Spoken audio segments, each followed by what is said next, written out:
युगों का पशु प्रधान C141 वह यहाँ से नहीं जाएगा। एड्स बाय पब फ्यूचर अध्याय 141 वह यहाँ से नहीं जाएगा। ये यूलिंग होन का बेटा यूलिंग जियो है। वह यूलिंग जी के पिता भी हैं। जिन यिक्सुआन ने यूलिंग कबीले का परिचय देना जारी रखा। हेवन एलिसियम के नए शिष्य के पिता और दादा, आपसे मिलना सम्मान की बात है। मू यांग ने उनका अभिवादन किया। सच कहूं तो यूलिंग कबीले के तीनों लोगों में कुछ अजीब बात थी, लेकिन मू यांग इस मोड़ पर मुहफट नहीं होने वाला था। उसे बस इस बात की परवाह थी कि वर्मिलियन बर्ड के सभी लोग सुरक्षित रहें, और यही सबसे अच्छा परिदृश्य था जिसकी वह कल्पना कर सकता था। ये हमारे लिए भी खुशी की बात है, उपशासक म्यू। उन्होंने तुरंत बातचीत शुरू कर दी। मुरोंग तियानहाई, मुझे पता है कि तुम परेशान हो सकते हो, लेकिन एलिसियम के लिए सर्वश्रेष्ठ शिष्यों को चुनने के नियम ऐसे ही हैं, और हम इस बारे में कुछ नहीं कर सकते। तुम उनके शवों को खोजने की कोशिश क्यों नहीं करते और उन्हें भेजने की तैयारी क्यों नहीं करते? जिन यिशुआन ने सुझाव दिया। हाँ सर इंस्पेक्टर, अब मैं विदा लेता हूँ। जारी रखें। अलविदा। मुरोंग तियानहाई बिना कुछ कहे चला गया। ली तियानमिंग उसे बताना चाहता था कि इसी झील में 4 शव हैं, लेकिन उसने अंत में ऐसा करने से मना कर दिया। वान कुन ने कहा, चूंकि अथाह परीक्षण समाप्त हो गया है, इसलिए मैं भी अपने शिष्यों के साथ चला जाऊंगा। ठीक है, जिन यिक्सुआन ने कहा। वान कुन के चले जाने के बाद केवल निरीक्षक युएलिंग कबीले के 3 और वर्मिलियन बर्ड के लोग ही बचे थे। इंस्पेक्टर, हम भी विदा ले रहे हैं। आमतौर पर इंस्पेक्टर व्यस्त लोग थे। वे युएलिंग जी को अपने साथ ले जा रहे थे, इसलिए म्यू यांग भी जाने के लिए तैयार हो गया। उपशक्तिपति म्यू यांग, हमें एक क्षण दीजिए। हम भी इग्निसपोलिस जा रहे हैं, तो क्यों न आप भी हमारे साथ शामिल हो जाएं? जिन यिशुआन मुस्कुराया। म्यू यांग एक पल के लिए स्तब्ध रह गया। आप इग्निसपोलिस भी जाएंगे? एड्स बाय पब फ्यूचर, क्या तुम भूल गए? हम लिन शियाओटिंग नाम के एक शिष्य को चुनेंगे और फिर हम उसे और युएलिंग जी को एक साथ एलिसियम भेज देंगे। या फिर उपशक्तिपति हमारा वहां स्वागत नहीं करते? सोंग येक्सु ने उत्तर दिया। मैंने कभी इसकी कल्पना भी नहीं की थी। वास्तव में ये हमारे लिए सम्मान की बात है कि निरीक्षक इग्निसपोलिस में हमसे मिलने आए, मू यांग ने कहा। तो हम चलते हैं। इससे पता चलता है कि तुम दोनों ने वर्मिलियन बर्ड सीमा के भीतर एजोर डोमेन को ट्रायल के लिए क्यों चुना। क्या ये लिन जियाओटिंग को लेने की सुविधा के लिए था? म्यू यांग ने पूछा। स्वाभाविक रूप से, इससे हमें कुछ प्रयास की बचत होगी। इससे ये भी मदद मिलती है कि वर्मिलियन बर्ड उत्तर दिशा में सबसे करीब है, और लिन जियाओटिंग को पाने के बाद हम एलिसियम के लिए प्रस्थान कर सकते हैं। जिन यिशुआन ने कहा। और तुम दोनों? सोंग यीशु ने युएलिंग कबीले के 2 लोगों से पूछा। अगर उपशक्तिपति म्यू यांग को कोई आपत्ति नहीं है, तो हम अपनी लड़की को भी विदा करने के लिए इग्निसपोलिस जाएंगे। क्या हमारा भी स्वागत है? युएलिंग होंग ने कहा। बिल्कुल, सभी का स्वागत है। हाँ, तो फिर यहाँ और समय बर्बाद न करें, जिन यिशुआन ने कहा। इसके साथ ही सभी लोग इग्निसपोलिस वापस चले गए। ली तियानमिंग ने जियांग किंगलुआन को अपनी पीठ पर उठा लिया, जबकि म्यू किंग को म्यू यांग की शक्ति का उपयोग करके एक बुलबुले द्वारा ले जाया गया, क्योंकि उसकी चोटें गंभीर थीं। जबकि जियांग किंगलुआन का उसके साथ शारीरिक संपर्क बनाने का कोई इरादा नहीं था, लेकिन जहर के असर के कारण उसे अकेले वापस जाने में परेशानी हो रही थी। ली तियानमिंग का जियांग किंगलुआन के बारे में मूल्यांकन इस प्रकार था। वह चीते की तरह फिट थी, उसकी मांसपेशियां मजबूत थीं और उसकी आकृतियां सही जगहों पर दिख रही थीं। बड़े भाई, उन बुरे विचारों को दूर भगाओ। हालात को और भी बदतर बनाने के लिए जियांग फीलिंग जो कुछ भी सोच रहा था, उसके बारे में वह बिल्कुल स्पष्ट था। मुझ पर इस बात का आरोप मत लगाओ, मैं शुद्ध और निर्दोष हूँ। मुझे तुम्हारी बहन में कोई दिलचस्पी नहीं है, ली तियानमिंग ने अपने पूरे अस्तित्व से धार्मिकता प्रकट करते हुए उत्तर दिया। उसकी स्वर्गीय पैटर्न बाधाएं अभी आपकी पीठ को कुचल रही हैं। जियांग फीलिंग ने झट से जवाब दिया। ली तियानमिंग इस बात को लेकर पहले से ही बुरे मूड में था कि कैसे उसका पहला स्थान युएलिंग जी ने छीन लिया, लेकिन जियांग फीलिंग के नखरे ने उसे फिर से खुश कर दिया। यार, वह वाकई प्यारी है। Ads by pub future, Elysium में प्रवेश करने का अवसर खोना दुखद था, लेकिन ली तियानमिंग का लक्ष्य कभी भी ऐसा नहीं था। अब मुख्य समस्या ये थी कि उनके दादाजी उनकी वर्तमान परिस्थितियों को देखते हुए वे जिन को बचाने के लिए सहमत होंगे या नहीं। ये निर्विवाद था कि ली तियानमिंग ने एबिसल ट्रायल्स में बाकी सभी को हरा दिया था, लेकिन वह ऐसी लड़ाई नहीं जीत सकता था जो शुरू से ही धांधली वाली थी। एक बार जब वह राजधानी लौटेगा तो ली तियानमिंग इस पर वेई तियानकान के विचारों की तलाश करेगा। इसके अलावा लिन शियाओटिंग बहुत जल्द इग्निसपोलिस छोड़कर जाने वाला था, और ली तियानमिंग ऐसा नहीं होने देना चाहता था। ली तियानमिंग निश्चित रूप से एलिसियम की ओर नहीं जा रहा था। एक बार लिन शियाओटिंग वहां पहुंच गया तो बदला लेना असंभव हो जाएगा। लिन शियाओटिंग को मारने का यह उसका आखिरी मौका था, और वह इसे हाथ से जाने नहीं दे सकता था। उसने अभी भी बेहोश म्यू किंग को देखा। निश्चित रूप से वह उससे मेरे किए का बदला लेना चाहेगा, है न? उसे ऐसा ही करना चाहिए। क्या लिन शियाओटिंग शक्तिशाली था? सच है, वह यूनिटी स्टेज में ट्विन बीस्ट मास्टर था और उसके पास सेंटबिस्ट वॉर सोल भी था। लेकिन क्या ये वास्तव में उसे ली तियानमिंग से बचाने के लिए पर्याप्त था? Dot dot dot dot dot dot उन्हें अथाह गड्ढे को पार करने और फ्लेमियलो महाद्वीप पर लौटने में ज्यादा समय नहीं लगा। जैसे ही वे पहुंचे, ली तियानमिंग ने दूसरी तरफ लोगों की भीड़ को इंतजार करते देखा। ऐसा लग रहा था कि मुयांग ने उन्हें इंस्पेक्टरों के दौरे के बारे में पहले ही बता दिया था। कई अमीर और शक्तिशाली लोग स्पष्ट रूप से उनका स्वागत करने के लिए यहां मौजूद थे। चारों ओर एक संक्षिप्त निरीक्षण से कई जाने पहचाने चेहरे सामने आए। उनमें से कुछ थे पोटेंटेट वेई तियानकांग, सेज चेन दंपत्ति, चांसलर वेई तियानेक्सियो, प्रतिबंधों के संरक्षक वेई किन, हॉल ओवरसियर वेई जिकुन और योग्यता के संरक्षक झाओ युवानजी। वेई तियानकांग को आखिरी बार सार्वजनिक रूप से देखे हुए काफी समय हो गया था, और यह स्पष्ट था कि निरीक्षकों की यह यात्रा कितनी महत्वपूर्ण थी। ली तियानमिंग वहां इंतजार कर रहे बड़े बड़े लोगों में से आधे को पहचान नहीं पाए। उदाहरण के लिए, सेज चेन के ठीक बगल में एक विशालकाय बाघ जैसा आदमी खड़ा था। जिंग क्यू से उसकी समानता और उसके बगल में खड़ी मैडम युआन यू की मौजूदगी को देखते हुए वह स्पष्ट रूप से प्रसिद्ध सेज जिंग था। सेज चेन के साथ मिलकर उन्होंने जिंग और चेन मर्चेंटरी की स्थापना की थी, जिसने उन्हें शून्य से नायक बना दिया। वहां दो अन्य गुट भी मौजूद थे। वेई तियानकान के ठीक बगल में एक अधेड़ उम्र का आदमी खड़ा था जो उग्र वस्त्र पहने हुए था। वे दोनों स्पष्ट रूप से उनके पीछे पूरे समूह के नेता थे। ये सुझाव देने के लिए पर्याप्त था कि वे दोनों पूरे वर्मिलियन बर्ड में सबसे शक्तिशाली व्यक्ति थे। जिस व्यक्ति के बारे में बात की जा रही थी, वह हर कदम पर गरिमा और संतुलन दिखा रहा था। ये स्पष्ट था कि वह एक बहुत ही महत्वपूर्ण व्यक्ति था।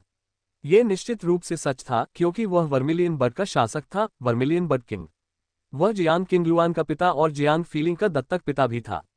राजा के ठीक पीछे एक सफेद बालों वाला बुजुर्ग खड़ा था। उसकी बुद्धिमत्ता उसके रूप रंग से ही झलक रही थी। वह राष्ट्र का मंत्री था और ऑकल्ट एथेनियम का भी स्वामी था। ज्यादातर लोग उसे मंत्री किन के नाम से जानते थे। चूंकि राजा, स्टाररी सेज और मंत्री सभी यहाँ थे, इसलिए दिन का सितारा, लाइटनिंग मैनर भी यहाँ था।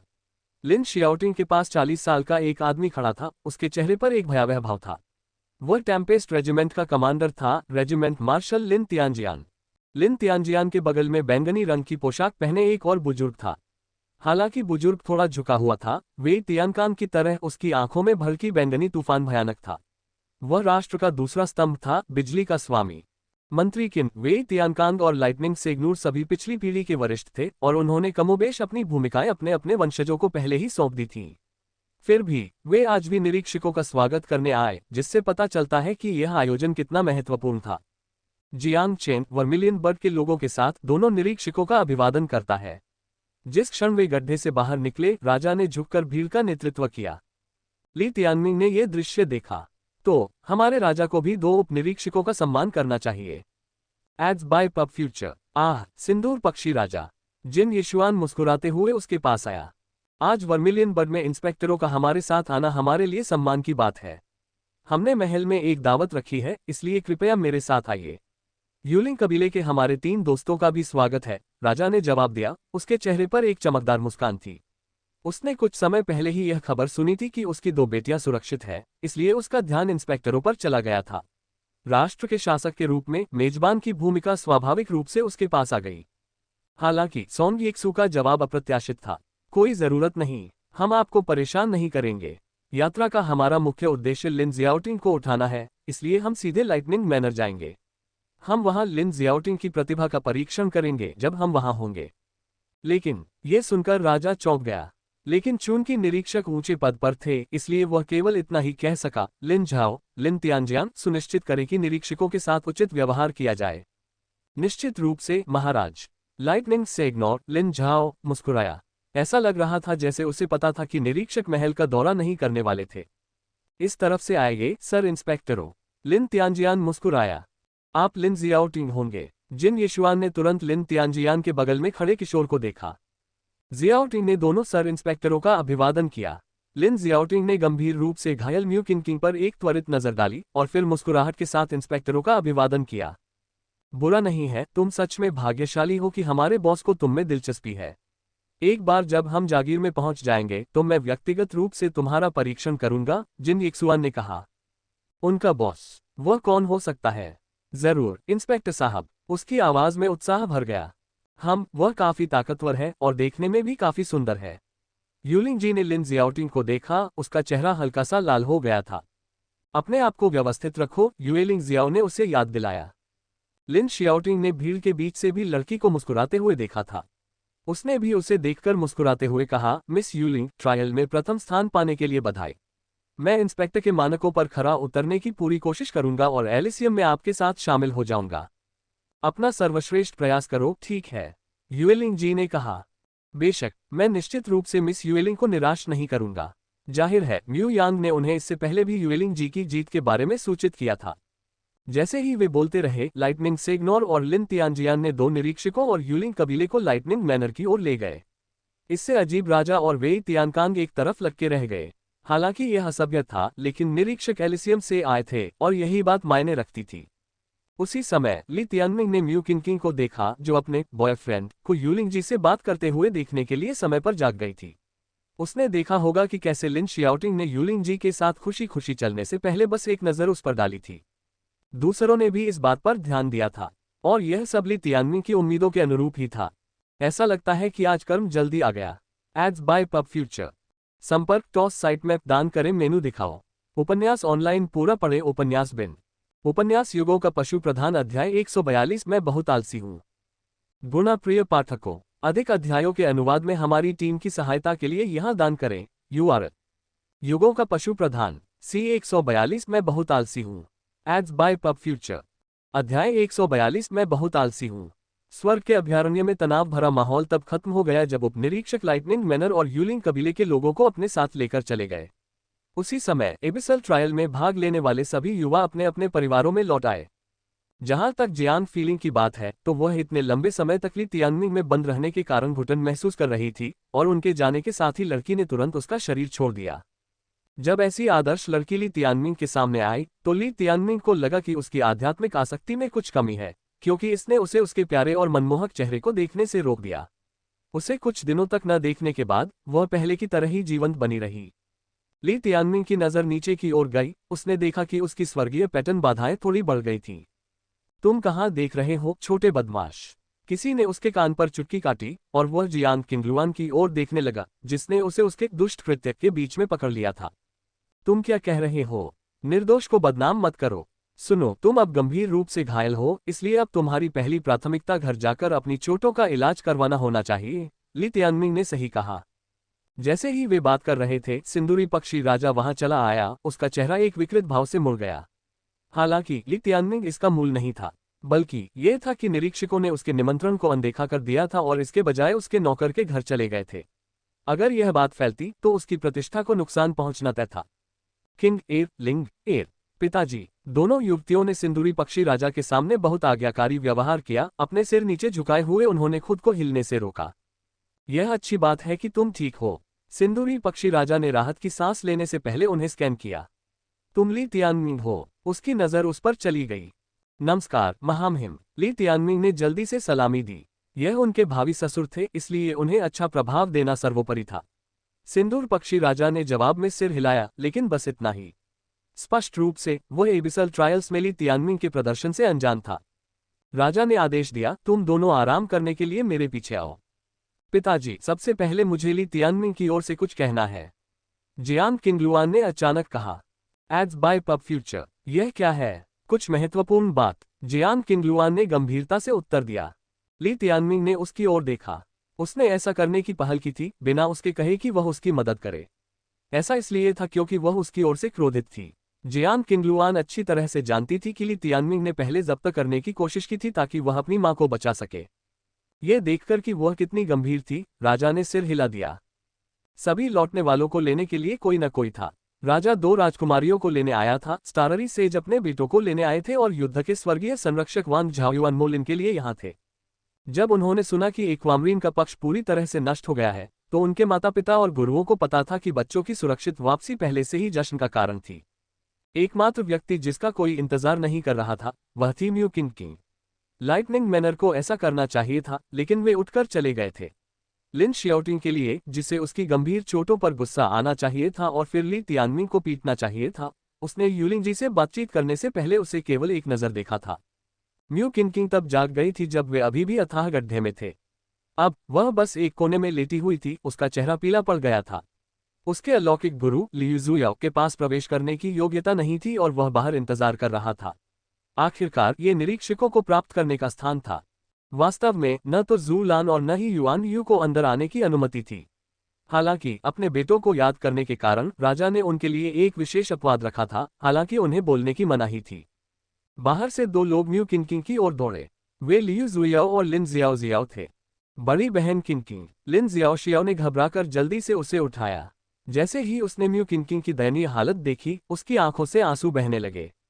ये किसने किया? आपके 5 आत्मिक स्रोत बर्बाद हो गए हैं और आपका जीवन बद्ध जानवर मर चुका है। लियू जुयाओ की अभिव्यक्ति तब बदल गई जब उसने म्यू किनकिंग को देखा। मैं, ली तियानमिंग ने कहा। अरे कमीने, 3 साल पहले जो तुमने किया था उसके बाद तुम्हें उसे इस तरह क्यों प्रताड़ित करना पड़ा? उसने तुम्हें किस तरह से अपमानित किया? वह अभी भी जाग रही है। आप खुद उससे पूछ सकते हैं, ली तियानमिंग ने जवाब दिया। ली तियानमिंग, मैं तुम्हें मार डालूंगा। लिन शियाओ शियाओ दुख से त्रस्त थी और उसने म्यू किनकिंग के हाथ पकड़ रखे थे, उसकी आंखों से आंसू बह रहे थे। लेकिन इससे पहले कि वह अपना नियंत्रण खो दे, म्यू किनकिंग ने उसे पकड़ लिया और उसे हिलने से रोक दिया। Ads by pub Future. Li Tianming, अभी बहुत खुश मत हो। मेरा भाई निश्चित रूप से तुम्हारे साथ हिसाब चुकता करेगा। स्वर्ग के स्वर्ग में जाने से पहले वह तुम्हें खत्म कर देगा। लिन शियाओ शियाओ ने अपने दांत पीस लिए। ये बहुत बढ़िया रहेगा। मुझे उसे यह बताने में मदद करे कि अगर वह मुझे मारने से पहले स्वर्ग के एलिसियम में चला जाए तो वह काया है। मैं उसे मारने के लिए वहां तक जाने के लिए बहुत आलसी हूं। बेशर्म, लियू जुयाओ ने म्यू किनकिंग को गले लगाया। हालांकि उसकी आंखें कांप रही थीं। ये स्पष्ट था कि म्यू किनकिंग अपंग हो गई थी और उसने अपना सारा मूल्य खो दिया था। बड़ी बहन किनकिंग, मेरे बड़े भाई को दोष मत दो। इंस्पेक्टरों की वजह से उसे अभी जाना पड़ा। उसने मुझे पहले ही तुम्हें वापस लाने में मदद करने के लिए कहा था। जब हम वापस आएंगे तो हम निश्चित रूप से तुम्हें ठीक करने में मदद करने के लिए सबसे अच्छे डॉक्टरों को ढूंढेंगे। हाँ, चलो चलते हैं। सुपरनल मेंटर, मुझे ले चलो। म्यू किनकिंग उसकी बाहों में लेटी थी। सूरज की रोशनी उसकी आंखों को चुभ रही थी और उसने उन्हें बंद कर लिया। उसकी चेतना अभी भी उलझी हुई थी, उसका शरीर हर कुछ पलों में हिल रहा था। जैसे ही वह चली गई, लिन जियाओ जियाओ ने ली तियानमिंग पर कई उग्र निगाहें डाली।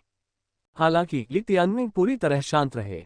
उनके जाने के बाद वेई कबीले, वर्मिलियन बर्किन, प्रधानमंत्री किन, स्टाररी सेज और उनके परिवार ही बचे रह गए। उनकी युवा पीढ़ी सच्चाई से अच्छी तरह वाकिफ थी। किंग र, क्या बात है? हमें जल्दी वापस लौटना होगा ताकि तुम्हारा और ब्लू का जहर ठीक किया जा सके, राजा ने कहा।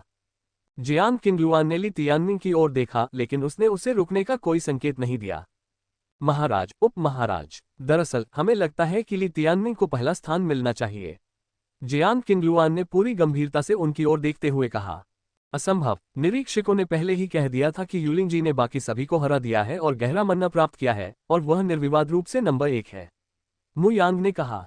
ऐसा कुछ नहीं हुआ। लिंगर और बाकी सभी लोग गवाही दे सकते हैं। मो लिन, समझाओ, जियान किंगलुआन ने कहा। सीनियर्स अभी भी सशंकित दिख रहे थे।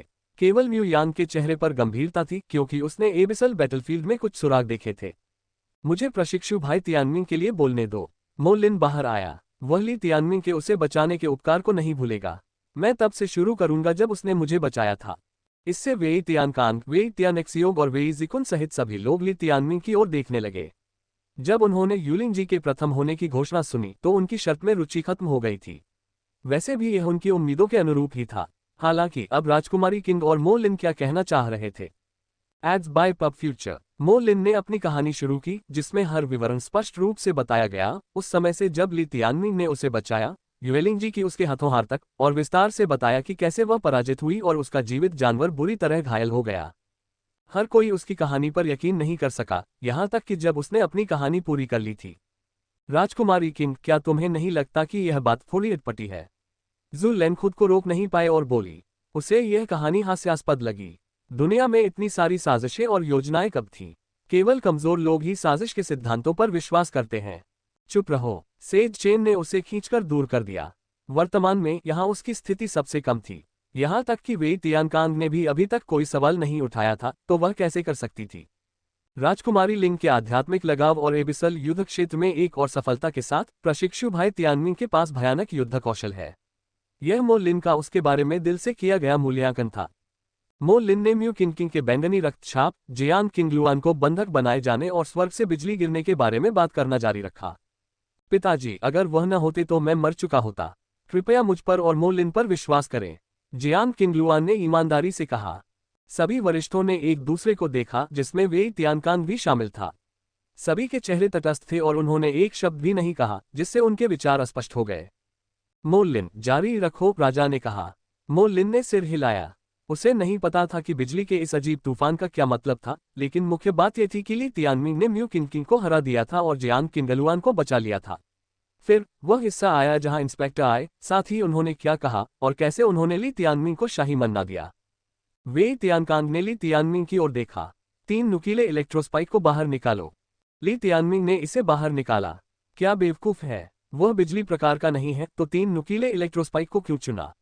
जियांग किंगलुआन ने अपनी आंखें घुमाईं। हालांकि मुख्य बात यह थी कि ली तियानमिंग को मुआवजा देने और उसे चुप कराने के लिए दोनों निरीक्षकों ने एक शाही मन्ना निकाला था। बेशक निरीक्षकों को इस बात की चिंता नहीं थी कि अगर इस समूह को पता चल गया। वे जानते थे कि यह समूह कभी भी हंगामा करने की हिम्मत नहीं करेगा। वेई तियानकांग की अभिव्यक्ति तब बदल गई जब उसने मन्ना देखा। अब सभी को पता था कि इन परीक्षणों में प्रथम आना असंभव था।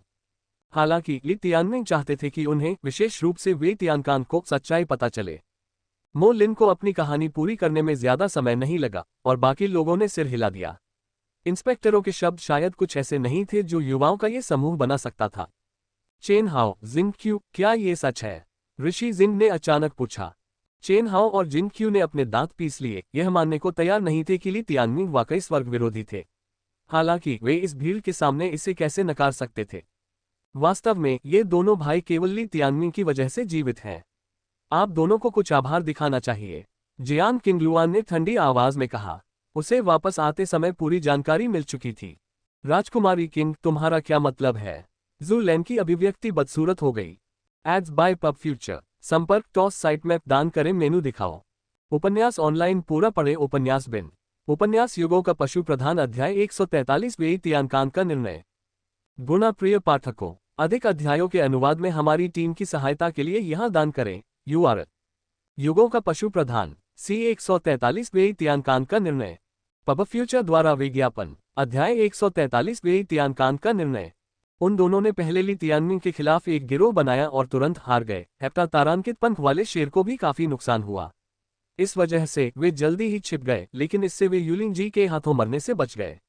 कम से कम एक्वामरीन के लोग इसी तरह मारे गए थे। जियांग किंगलुआन ने अपनी आंखें घुमाईं। एक साथ मिलकर तुरंत हार गए। जू लैन ने चौंककर एक कदम पीछे हट लिया। मैडम युआन यू भी पीली दिख रही थी। रैंकिंग टेस्ट के दौरान उनके बारे में मजाक किए हुए कितना समय हो गया था, और फिर भी ली तियानमिंग ने इतने कम समय में एक साथ काम करते हुए उनके दोनों प्यारे बेटों को हरा दिया था। ये निश्चित रूप से दोनों माताओं के लिए एक अच्छा एहसास नहीं था। चेन हाओ, क्या अब तुम समझ गए हो कि हमेशा तुमसे बेहतर लोग होते हैं? सेज चेन को ये बिल्कुल भी शर्मनाक नहीं लगा। हाँ पिताजी। चेन हाओ का सिर नीचे झुका हुआ था। उसने सोचा था कि वह अपने प्रदर्शन से अपने पिता से माफी मांग लेगा, लेकिन ऐसा जल्दी नहीं होने वाला था। क्या आप उनके दावों की पुष्टि कर सकते हैं? सेज चेन ने पूछना जारी रखा। ये सही है, वे सच बोलते हैं। चेन हाओ ने अपने होंठ दबाए। मैं भी उनकी बात मान सकता हूँ। ली तियानमिंग एक योग्य प्रतिद्वंद्वी था। जिंग क्यू ने भी कबूल करने का फैसला किया। अपनी माताओं की तुलना में जुड़वां बच्चे अपनी प्रतिष्ठा खोने के बारे में ज्यादा चिंतित नहीं थे। इससे सिर्फ जू लैन और युआन यू को एक तरफ सुन्नपन महसूस हुआ। उसी समय म्यू यांग ने एक निष्कर्ष निकाला। तो यह एक धांधली वाला मैच होना चाहिए, वरना यूलिंग कबीले के उन 2 लोगों को एबिसल युद्ध के मैदान में भी नहीं आना चाहिए था। वे इस बारे में काफी साहसी भी हैं, इसलिए ऐसा लगता है कि एबिसल ट्रायल्स को शुरू से ही यूलिंग जी के लिए डिजाइन किया गया था। हम इसे बदलने के लिए कुछ नहीं कर सकते। खुश रहें कि हमारे बच्चों में से कोई नहीं मरा। मुरोंग तियानहाई के साथ तो और भी बुरा हुआ, वह अभी इंस्पेक्टरों के सामने ही टूट गया। म्यू यांग के बयान में बाकी सभी के विचार भी प्रतिबिंबित हुए। क्या किसी ने इस यूलिंग कबीले के बारे में पहले सुना है? वर्मिलियन बर्ड किंग ने पूछा, लेकिन बाकी लोगों ने अपना सिर हिला दिया। अगर वे वाकई इतने मजबूत छिपे हुए कबीले थे तो उनके लिए खुद को हजारों सालों तक छिपाना कैसे संभव था? ये यूलिंग कबीला हालांकि रहस्यमय था, निश्चित रूप से टॉर्च ड्रैगन का हिस्सा नहीं था। सुनो, अगर यह सच भी है तो भी किसी को इस बारे में गपशप करने की इजाजत नहीं है। यहाँ मौजूद लोगों को ही इस बारे में पता होना चाहिए, नहीं तो सिंदूर पक्षी खतरे में पड़ जाएगा। समझे? राजा ने आगे कहा। चिंता मत करो महाराज, हम सभी परिणाम जानते हैं। सौभाग्य से हमें बहुत ज्यादा नुकसान नहीं हुआ है, मंत्री किन ने उत्तर दिया। एक अपवाद को छोड़कर वह सही था और वह अपवाद ली तियानमिंग था। जियांग किंगलुआन ने वेई तियानकान की ओर उत्सुकता से देखा और कहा, महामहिम कृपया समझे कि ली तियानमिंग के लिए शुरू में ट्रायल में प्रथम स्थान प्राप्त करना असंभव था, लेकिन इसमें कोई संदेह नहीं था कि उनका प्रदर्शन एक असली चैंपियन जैसा था। बस अब समय हो गया है वापस जाने का। लिंगर, तुम भी। सम्राट ने उसके सिर पर थपथपाया। हाँ पिताजी। जियांग फेलिंग जानती थी कि उसे अपने पिता की बात माननी होगी, नहीं तो अगली बार ली तियानमिंग को ढूंढना उसके लिए मुश्किल हो जाएगा। इसके अलावा जियांग किंगलुआन अभी भी जहर के प्रभाव में थी और सम्राट स्पष्ट रूप से चाहता था कि वह कुछ आराम करे। अलविदा महाराज, वेई तियानकांग ने गर्भगृह से बाकी लोगों के साथ कहा। अलविदा महाराज। सम्राट अपनी दोनों बेटियों और मंत्री के साथ विदा हो गया। ली तियानमिंग को लिंग एयर से अलग होने का दुख था क्योंकि वे लगभग 1 महीने तक साथ रहे थे, लेकिन कम से कम वह महल में थी जो गर्भगृह से बहुत दूर नहीं था। मोलिन, चलो चलें। झाओ युवानजी भी मोलिन के साथ चले गए, ये जानते हुए कि जो भी अनसुलझे मुद्दे थे वे वेई कबीले के पारिवारिक मामले थे। इसके बाद स्टाररी सेज भी चले गए। Ads by pub Future. ये सभी लोग ली तियानमिंग का बचाव करने की कोशिश कर रहे हैं। वे वास्तव में चाहते हैं कि वेई तियानकांग वेई जिन को बचाए, है ना? जू लैन ने उस समय चिल्लाया जब वे बाहर निकले। और क्यों? सेज चेन ने जवाब दिया, लेकिन जू लान ने बिना जवाब दिए केवल अपना सिर नीचे कर लिया। क्या तुम खुद को संभाल सकती हो? कोई भी तुम्हारे पति को तुमसे नहीं छीन सकता। हाँ जरूर, ऐसा नहीं है कि मुझे किसी भी चीज में कुछ कहना है। जू लैन ने अपनी आंखें घुमाईं। फिर भी वह अपने बेटों को ली तियानमिंग से हारने से नहीं रोक पाए। अब जब वेई जिन के पूरी तरह ठीक होने की संभावना थी तो उसका मूड खराब होने लगा। अगर उसके घर में मौजूद नाजुक कीमती सामान संवेदनशील होते तो वे भाग जाते, इससे पहले कि वह उन्हें क्रोध से टुकड़े टुकड़े कर दे। खैर, कम से कम उसके पास इतना धन तो था कि वह उन्हें खर्च करने लायक समझ सके। ... उनके जाने के बाद केवल ली तियानमिंग, म्यू यांग और वेई कबीले ही बचे थे। हर कोई चुपचाप वेई तियानकांग के निर्देशों का इंतजार कर रहा था। वापस जागीर की ओर वेई तियानकांग बिना कुछ कहे मुड़ा और चला गया, उसके पीछे बाकी कबीले के लोग भी चले गए। तियानमिंग, हमारे पीछे आओ, म्यू यांग ने कहा। वे दोनों कबीले के सदस्यों के पीछे पीछे चले गए। अंकल यांग, हमारे क्या चांस है? ली तियानमिंग ने पूछा। उसे अभी अपनी राय व्यक्त करने का मौका ही नहीं मिला क्योंकि पहले जियांग किंगलुआन और मोलिन ही सारी बातें कर रहे थे। हम वापस आने पर ही जान पाएंगे, म्यू यांग ने गंभीरता से कहा। ऐसा लगता है कि वह भी यह नहीं समझ पाया कि वेई तियानकांग क्या सोच रहा था। सख्ती से कहें तो ली तियानमिंग ने सौदे का अपना हिस्सा पूरा नहीं किया था, लेकिन यह शुरू से ही एक बुरा सौदा था। ऐसे में आगे जो भी हुआ वह पूरी तरह से वेई तियानकांग पर निर्भर था। मुझे विश्वास है कि आप जानते हैं कि मुख्य बिंदु क्या है, म्यू यांग ने पूछा। यह उसकी दूसरी दुखती रग है। मैं जितना बेहतर प्रदर्शन करूंगा वो मुझे उतना ही कम अनदेखा कर पाएगा, ली तियानमिंग ने जवाब दिया। ये सही है, इसलिए सुनिश्चित करें कि जब भी आपको मौका मिले आप पूरी ताकत से प्रयास करें। समझ गया। कहने की जरूरत नहीं कि यह उसके जीवन का सबसे महत्वपूर्ण दिन था। अंकल यांग, क्या आपको लगता है कि लिन जियाओटिंग तुरंत एलिसियम के लिए रवाना हो जाएगा? ये ली तियानमिंग की चिंताओं में से एक थी। मैंने मान लिया था कि इंस्पेक्टर आते ही उसे अपने साथ ले जाएंगे। इसके बजाय वे जल्दी में नहीं थे और यहां तक कि यूलिंग कबीले को लाइटनिंग मैनर में ले गए। मैं कहूंगा कि उनके बीच कुछ चल रहा है और आपके पास अभी भी अपना मौका है, म्यू यांग ने सोच समझकर कहा। उसके पास इस बात के बारे में अपने अनुमान थे कि क्या हो रहा था, लेकिन कोई ठोस सबूत नहीं था। ऐसा लगता है कि मुझे चिंता करने की कोई आवश्यकता नहीं है, ली तियानमिंग ने उत्तर दिया। इसी बात पर तुमने म्यू किंग को क्यों नहीं मारा? आखिर कुछ दया दिखाने का फैसला किया, म्यू यांग ने पूछा। उसकी भौहें ऊपर उठी। क्या मैं उस तरह का दिखता हूं uncle Yang? Ads by pub Future. हम ठीक है, बस इसका इंतजार करो। मुझे लगता है कि आप उसे अपनी ही दवा चखाना चाहते हैं। म्यू यांग इतना समझदार था कि उसने ली तियानमिंग के इरादों को तुरंत समझ लिया। वह ये कैसे नहीं देख पाया कि लिन शियाओटिंग और युएलिंग जी के बीच कुछ चल रहा था। माँ कैसी हैं? ली तियानमिंग ने पूछा। वह ठीक है, लेकिन उसे तुम्हारी याद आती है। और जब बारिश होती है तो लाइफ बेन सामान्य से थोड़ा ज्यादा दर्द देती है, लेकिन मेरे पास इसके लिए स्पिरिट जड़ी बूटियां हैं। चलो, अभी तो केवल 20 दिन से ज्यादा की बात है। हाँ, मैंने भी उसे यही बताया था, म्यू यांग ने जवाब दिया। ... कुछ समय बाद वे अंततः वेई मनों में लौट आए। कबीले के कई शिष्य इकट्ठे हुए थे, जिनमें वेई लिंगक्सुआन और वेई किंगी भी शामिल थे। यहाँ तक कि वेई गोआओ भी ये देखने के लिए अपने वार्ड से बाहर निकल आया था।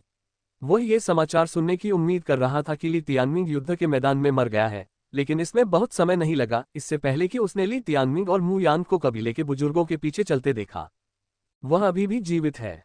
कितना सौभाग्यशाली। वह यहाँ किस लिए है? वेई लिंगक्सुआन ने कहा, बेशक वह असफल रहा। मैंने सुना है कि विजेता टॉर्च ड्रैगन की एक लड़की थी जिसका नाम यूलिंगजी था। तो वह अपनी मां को विदा करने के लिए वापस आया है, वेई किंगई ने कहा। ये सही है। वेई गुआओ ने उसके सिर पर थपथपाया। उसी समय वेई तियानकांग आ गया। मेरे रास्ते से हट जाओ। वेई तियानकांग बहुत नाराज लग रहा था। उसने बच्चों को एक तरफ धकेल दिया जैसे कि वह मक्खियों को भगा रहा हो। यहां तक कि उनके पिता भी बुरे मूड में लग रहे थे। क्या हो रहा था? उसी समय ली तियानमिंग भी उनके पास से गुजरा। आपकी रिकवरी कैसी चल रही है? ली तियानमिंग ने वेई गुआओ से पूछा। तुम्हें इसकी परवाह क्यों करनी चाहिए? वेई गुआओ ने दांत पीसते हुए कहा। ताकि मुझे पता चले कि तुम्हें फिर से पीटने का सही समय कब है। वेई गुआओ ने झट से जवाब दिया, जब मैं सफलता प्राप्त कर लूंगा तो देखेंगे कि कौन हंस रहा है। Ads by pub Future. चुप रहो, अपने चचेरे भाई के साथ असभ्य मत बनो। ली तियानमिंग ने मू यांग के साथ मनों में कदम रखने से पहले मुस्कुराया। वेई तियानकांग हॉल ऑफ हाई क्लाउड में सबसे ऊपर की सीट पर बैठ गए। उनके साथ बाकी कबीले के लोग भी बैठे थे। ली तियानमिंग हॉल के प्रवेश द्वार पर खड़े थे और उनके बाईं ओर मू यांग थे। म्यू यांग ने ली तियानमिंग को एक धक्का दिया। महाराज, कृपया मेरी मां को बचाओ। म्यू यांग से संकेत लेते हुए ली तियानमिंग ने गंभीरता से कहा। ओए, म्यू यांग ने उसे याद दिलाया। दादाजी, कृपया मेरी मां को बचाए, कृपया अपनी बेटी को बचाए। ली तियानमिंग ने और भी अधिक ईमानदारी से कहा। वेई तियानक्सियोग और अन्य लोग चुपचाप देखते रहे। उनकी अपनी राय हो सकती थी, लेकिन वे वेई तियानकांग के निर्णय लेने से पहले इसे अपने तक ही सीमित रख रहे थे। ली तियानमिंग, मेरे पास तुम्हारे जैसा कोई पोता नहीं है और न ही मेरी कोई बेटी है। वेई जिन के साथ मेरा रिश्ता कई साल पहले खत्म हो चुका था। वेई तियानकांग की आवाज ठंडी बारिश की तरह थी, जिसने ली तियानमिंग की उम्मीदों को डुबो दिया। तुम्हें मेरे साथ पारिवारिक खेल खेलने की जरूरत नहीं है। हालांकि हमारे बीच सौदा अभी खत्म नहीं हुआ है। हालांकि उसने जो कहा उससे ली तियानमिंग फिर से खुश हो गया। उसकी मां के लिए अभी भी उम्मीद थी। अपनी मां को बचाने की कोशिश करने के बाद क्या वह आखिरकार अपना लक्ष्य हासिल करने जा रहा था? म्यू किंकिंग को हराना बहुत अच्छा लगा, लेकिन उसे पता था कि लाइफ्सपैन पर काबू पाने में मां की मदद करने की तुलना में ये कुछ भी नहीं होगा। उसकी आंखें लगभग सूज गई थीं, लेकिन वह चुप रहा और वेई तियानकांग को जारी रखने दिया। मैं एबिसल ट्रायल्स के बारे में सभी की कही गई बातों पर विश्वास करता हूं। हालांकि मुझे ये खुद देखना होगा कि तुम योग्य हो या नहीं। अगर तुम मेरी परीक्षा में पास हो जाते हो तो हम डील को आगे बढ़ाएंगे और मैं तुम्हारी मां को बचा लूंगा। अगर नहीं तो तुम इस बारे में भूल जाओ और बेहतर होगा कि तुम अब से मुझे परेशान न करो। सबसे महत्वपूर्ण बात ये कहना बंद करो कि तुम मेरे पोते हो। हम परिवार नहीं हैं। मैं तुम्हारी मां को सिर्फ हमारे अनुबंध की वजह से बचा रहा हूं, और चूंकि अनुबंध में कुछ मुद्दे थे इसलिए मैं तुम्हें एक आखिरी मौका दे रहा हूं। वेई तियानकांग की आवाज हमेशा की तरह ठंडी थी। फिर भी ली तियानमिंग को एहसास हो गया कि उस जिद्दी बूढ़े की आवाज के पीछे ये तथ्य था कि उसने ली तियानमिंग को वेई जिन को बचाने का अवसर दिया था। वेई तियानकांग को अपनी प्रतिष्ठा की परवाह थी, और वह दूसरों को यह नहीं सोचने देगा कि उसने वेई जिन को सिर्फ इसलिए बचाया क्योंकि वह उसकी बेटी थी। ये निश्चित रूप से उसके चेहरे पर तमाचा होगा, क्योंकि वह वही था जिसने उस समय वेई जिन को अस्वीकार कर दिया था। लेकिन ली तियानमिंग को इससे कोई फर्क नहीं पड़ता। वह कुछ भी करने को तैयार था जब तक वह अपनी मां को बचा सकता था। वह एबिसल परीक्षणों से जीवित निकल आया था, इसलिए वेई मनों में एकमात्र परीक्षण क्या था। तब तक कई लोग हाईक्लाउड हॉल के बाहर एकत्र हो गए थे और वेई कबीले ने घटनाओं के बारे में अटकलें लगाना जारी रखा। पिताजी, वेई जिकुन अपने पैरों पर खड़ा हो गया। अपनी सीट पर वापस जाओ, वेई तियानकांग ने आदेश दिया। पिताजी, सौदे के अनुसार आपको ऐसा करने की जरूरत नहीं है, वेई तियानक्सियोग ने भी बीच में टोकते हुए कहा। मौन, ऐसा लगता है कि ये दोनों भाई वास्तव में वेई जिन को जीवित नहीं देखना चाहते थे। ली तियानमिंग ने अंदर ही अंदर आह भरी। शुक्र है कि म्यू यांग अभी भी उसके पक्ष में था। हालांकि ये दादाजी एक चट्टान की तरह जिद्दी थे, लेकिन वे इतने निर्दयी नहीं निकले। जब उन्होंने कहा कि वे ली तियानमिंग को आजीवन कारावास में डाल देंगे, तब भी उन्होंने किशोर को रिहा कर दिया जब म्यू यांग ने उनके लिए विनती की। उन्होंने दावा किया कि वे वेई जिन को कभी नहीं बचा पाएंगे, लेकिन जब ली तियानमिंग ने वेई गुआओ को हरा दिया तो ये बदल गया। और अब, हालांकि ली तियानमिंग ने अपनी प्रस्तावित प्रारंभिक चुनौती को विफल कर दिया था, लेकिन उन्होंने ली तियानमिंग के लिए एक और द्वार खोल दिया था। चाहे उसने कितना भी जोर दिया हो कि वह ली तियानमिंग का दादा नहीं है, लेकिन उसने ली तियानमिंग को एक आखिरी मौका दिया। ली तियानमिंग ने पाया कि अब उसे यह बुरा आदमी थोड़ा ज्यादा पसंद आने लगा था। ली तियानमिंग की परीक्षा का समय आ गया था। वेई किंग, आपका सबसे बड़ा पोता किस स्तर का है? वे तियानकांग ने प्रतिबंधों के संरक्षक से पूछा। वे जियू 25 साल का है, 9वें स्तर का आत्मा स्रोत है, वे किंग ने उत्तर दिया। बहुत बढ़िया ली तियानमिंग, आपकी परीक्षा 9वें स्तर के स्पिरिट्सोस को हराना है। अगर आप उसे हरा सकते हैं तो मैं वे जिन को बचा लूंगा। लेकिन मुझे जो पता है उसके अनुसार राजकुमारी लिंग के बिना आपकी ताकत कम हो जाएगी, वे तियानकांग ने कहा। वे तियानक्सियोग और अन्य लोगों ने फिर से अपना चेहरा बदला, लेकिन इस बार एक खुश मुस्कान के साथ। यहां तक कि वे जिकुन भी मुस्कुराया। ऐसा लग रहा था कि वे तियानकांग उसे कोई मौका नहीं दे रहा था। वे जियू न केवल ली तियानमिंग से उम्र में बड़ा था, बल्कि वह 9वें स्तर का स्पिरिट्सोस भी था। भले ही ली तियानमिंग एबिसल बैटलफील्ड में 9वें स्तर को हरा सकता था, लेकिन वह जियांग फीलिंग की मदद से ही संभव हो पाया था। उसके बिना वह वे जियू से कैसे लड़ सकता था। वे कबीले के सदस्य स्पष्ट रूप से असंभव चुनौती पर मुस्कुराए, एक अच्छे प्रदर्शन के लिए तैयार थे। उसी समय भीड़ से एक युवक बाहर आया, उसके शरीर में एक शक्तिशाली शक्ति प्रवाहित हो रही थी। वह युवक कोई और नहीं बल्कि वे जियू था। Ads by pub Future. संपर्क टॉस साइट मैप दान करें, मेनू दिखाओ। उपन्यास ऑनलाइन पूरा पढ़े। उपन्यास बिन। उपन्यास युगों का पशु प्रधान अध्याय 144 अराजक वोल्टबॉल। गुणा प्रिय पाठकों, अधिक अध्यायों के अनुवाद में हमारी टीम की सहायता के लिए यहां दान करें। URL युगों का पशु प्रधान C144 अराजक वोल्टबॉल। पब फ्यूचर द्वारा विज्ञापन। अध्याय 144 अराजक वोल्टबॉल। वे मनो का अखाड़ा वह स्थान था जहां कबीले के युवा प्रशिक्षण लेते थे और अपनी मार्शल आर्ट को निखारते थे। लेकिन आज कबीले के लगभग सभी सदस्य एकत्रित थे, जिनमें वे गोवाओं के 2 भाई भी शामिल थे जो संस्थान में अलौकिक गुरु थे। वे मनो आमतौर पर शांत और एकांत में रहता था, इस तरह की लड़ाइयां दुर्लभ थीं। टॉवर के शीर्ष पर वे तियानकांग और वे किंग बैठे थे, जो कबीले के सबसे बड़े थे। उनके बगल में कबीले के अन्य वरिष्ठ लोग थे, जैसे वे तियानक्सियोग और म्यू यांग, जो वे तियानकांग के शिष्य थे। कबीले के बाकी लोग अखाड़े में बिखरे हुए थे, वे सभी संस्थान के कुलीन थे। वे गोवाओं के नेतृत्व में युवा पीढ़ी भी जानती थी कि यह लड़ाई क्या तय करेगी और लड़ाई का बेसब्री से इंतजार कर रही थी। भाई जियू, उसे सबक सिखाओ। उसे दिखाओ कि वे कबीला किस चीज से बना है। वह जियांग फीलिंग के बिना नहीं जीत सकते। सभी युवा वे जियू के वर्षों के अनुभव पर आश्वस्त थे। वह न केवल स्वर्ग के अभयारण्य का शिष्य था, बल्कि वह फ्लेमेलो सियोन इंस्टीट्यूट में एक संरक्षक भी था। उसके पास व्यापक अनुभव था और उसने शिष्यों को पढ़ाने में सुपरनल गुरुओं की सहायता की थी। वह कबीले का एक विश्वसनीय सदस्य था। मास्टर ली तियानमिंग वास्तव में अपनी पीढ़ी में सबसे मजबूत है। जिस गति से वह सुधार कर रहा है, वह आने वाले वर्षों में अभयारण्य पर हावी हो जाएगा। मुयांग ने वे तियानकांग से कहा। क्या तुम सच में उसे अपना शिष्य बनाने जा रहे हो?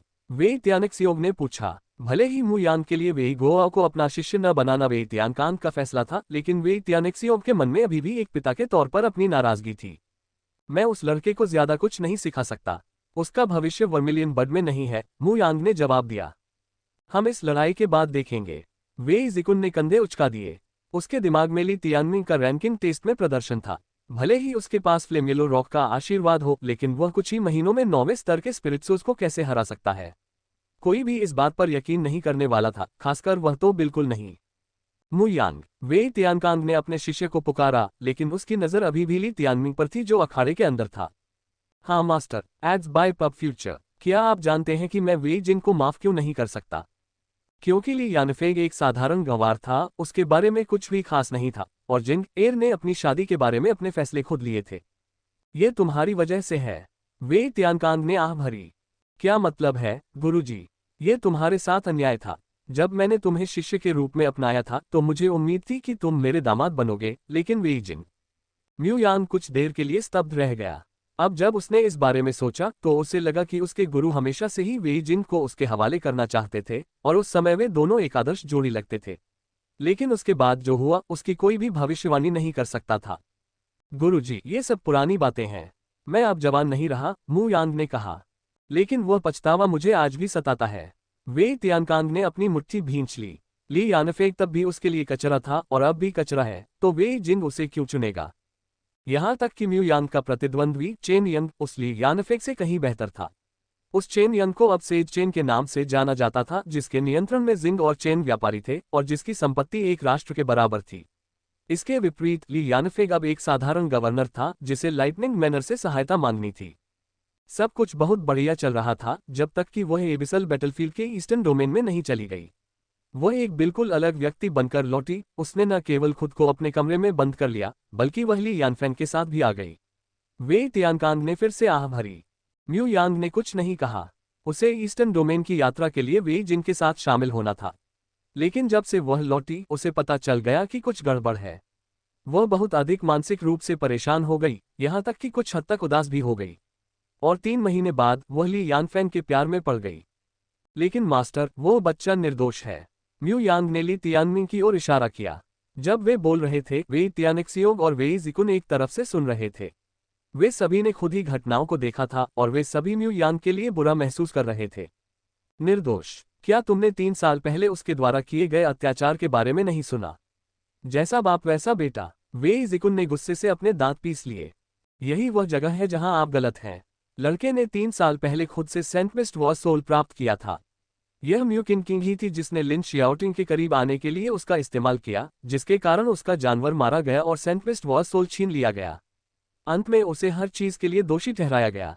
उसके लिए इन 3 सालों तक जीवित रहना ही काफी मुश्किल था। अपनी मां को बचाने के लिए वापस लौटना तो दूर की बात थी, म्यू यांग ने समझाया। वे जिकुन ने पूछा, क्या आपके पास ऐसा कहने के लिए सबूत है? Ads by pub Future. क्या मुझे किसी की जरूरत है? म्यू यांग ने वापस पूछा। वे जिकुन ने बिना जवाब दिए कंधे उचका दिए। हालांकि कुछ चीजें लोगों की नजरों से छिपी हुई थीं, लेकिन एक बार जब उन्हें बताया गया तो ये बातें उनके लिए बिल्कुल स्पष्ट हो जानी चाहिए। बस इतना ही। मैंने उसे अवसर दिया है और हम देखेंगे कि क्या वह इसे अपने लिए दावा कर सकता है।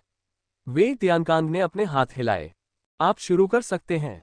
ये जानते हुए कि यह समय था, म्यू यांग ने अखाड़े के अंदर ली तियानमिंग और वे जियू को आवाज दी। भाई जियू, उसे पीट दो, उसे कुचल दो, उसके दांत तोड़ दो। वेई लिंगक्सुआन और वेई किंगी के नेतृत्व में वेई कबीले के सभी युवा वेई जियू का उत्साहवर्धन कर रहे थे। अखाड़े के ऊपर वेई जियू भावशून्य खड़ा था। उसके हाथ में हिलेब्रिकल लाइटनिंग सेबर था। हथियार पर नीले रंग के स्वर्गीय पैटर्न बह रहे थे। उसका जीवन बद्ध जानवर एक तीखी चीख के साथ हवा में उठा। यह एक विद्युतीकरण करने वाला रॉक था जिसका शरीर नीले बैंगनी पंखों से ढका हुआ था।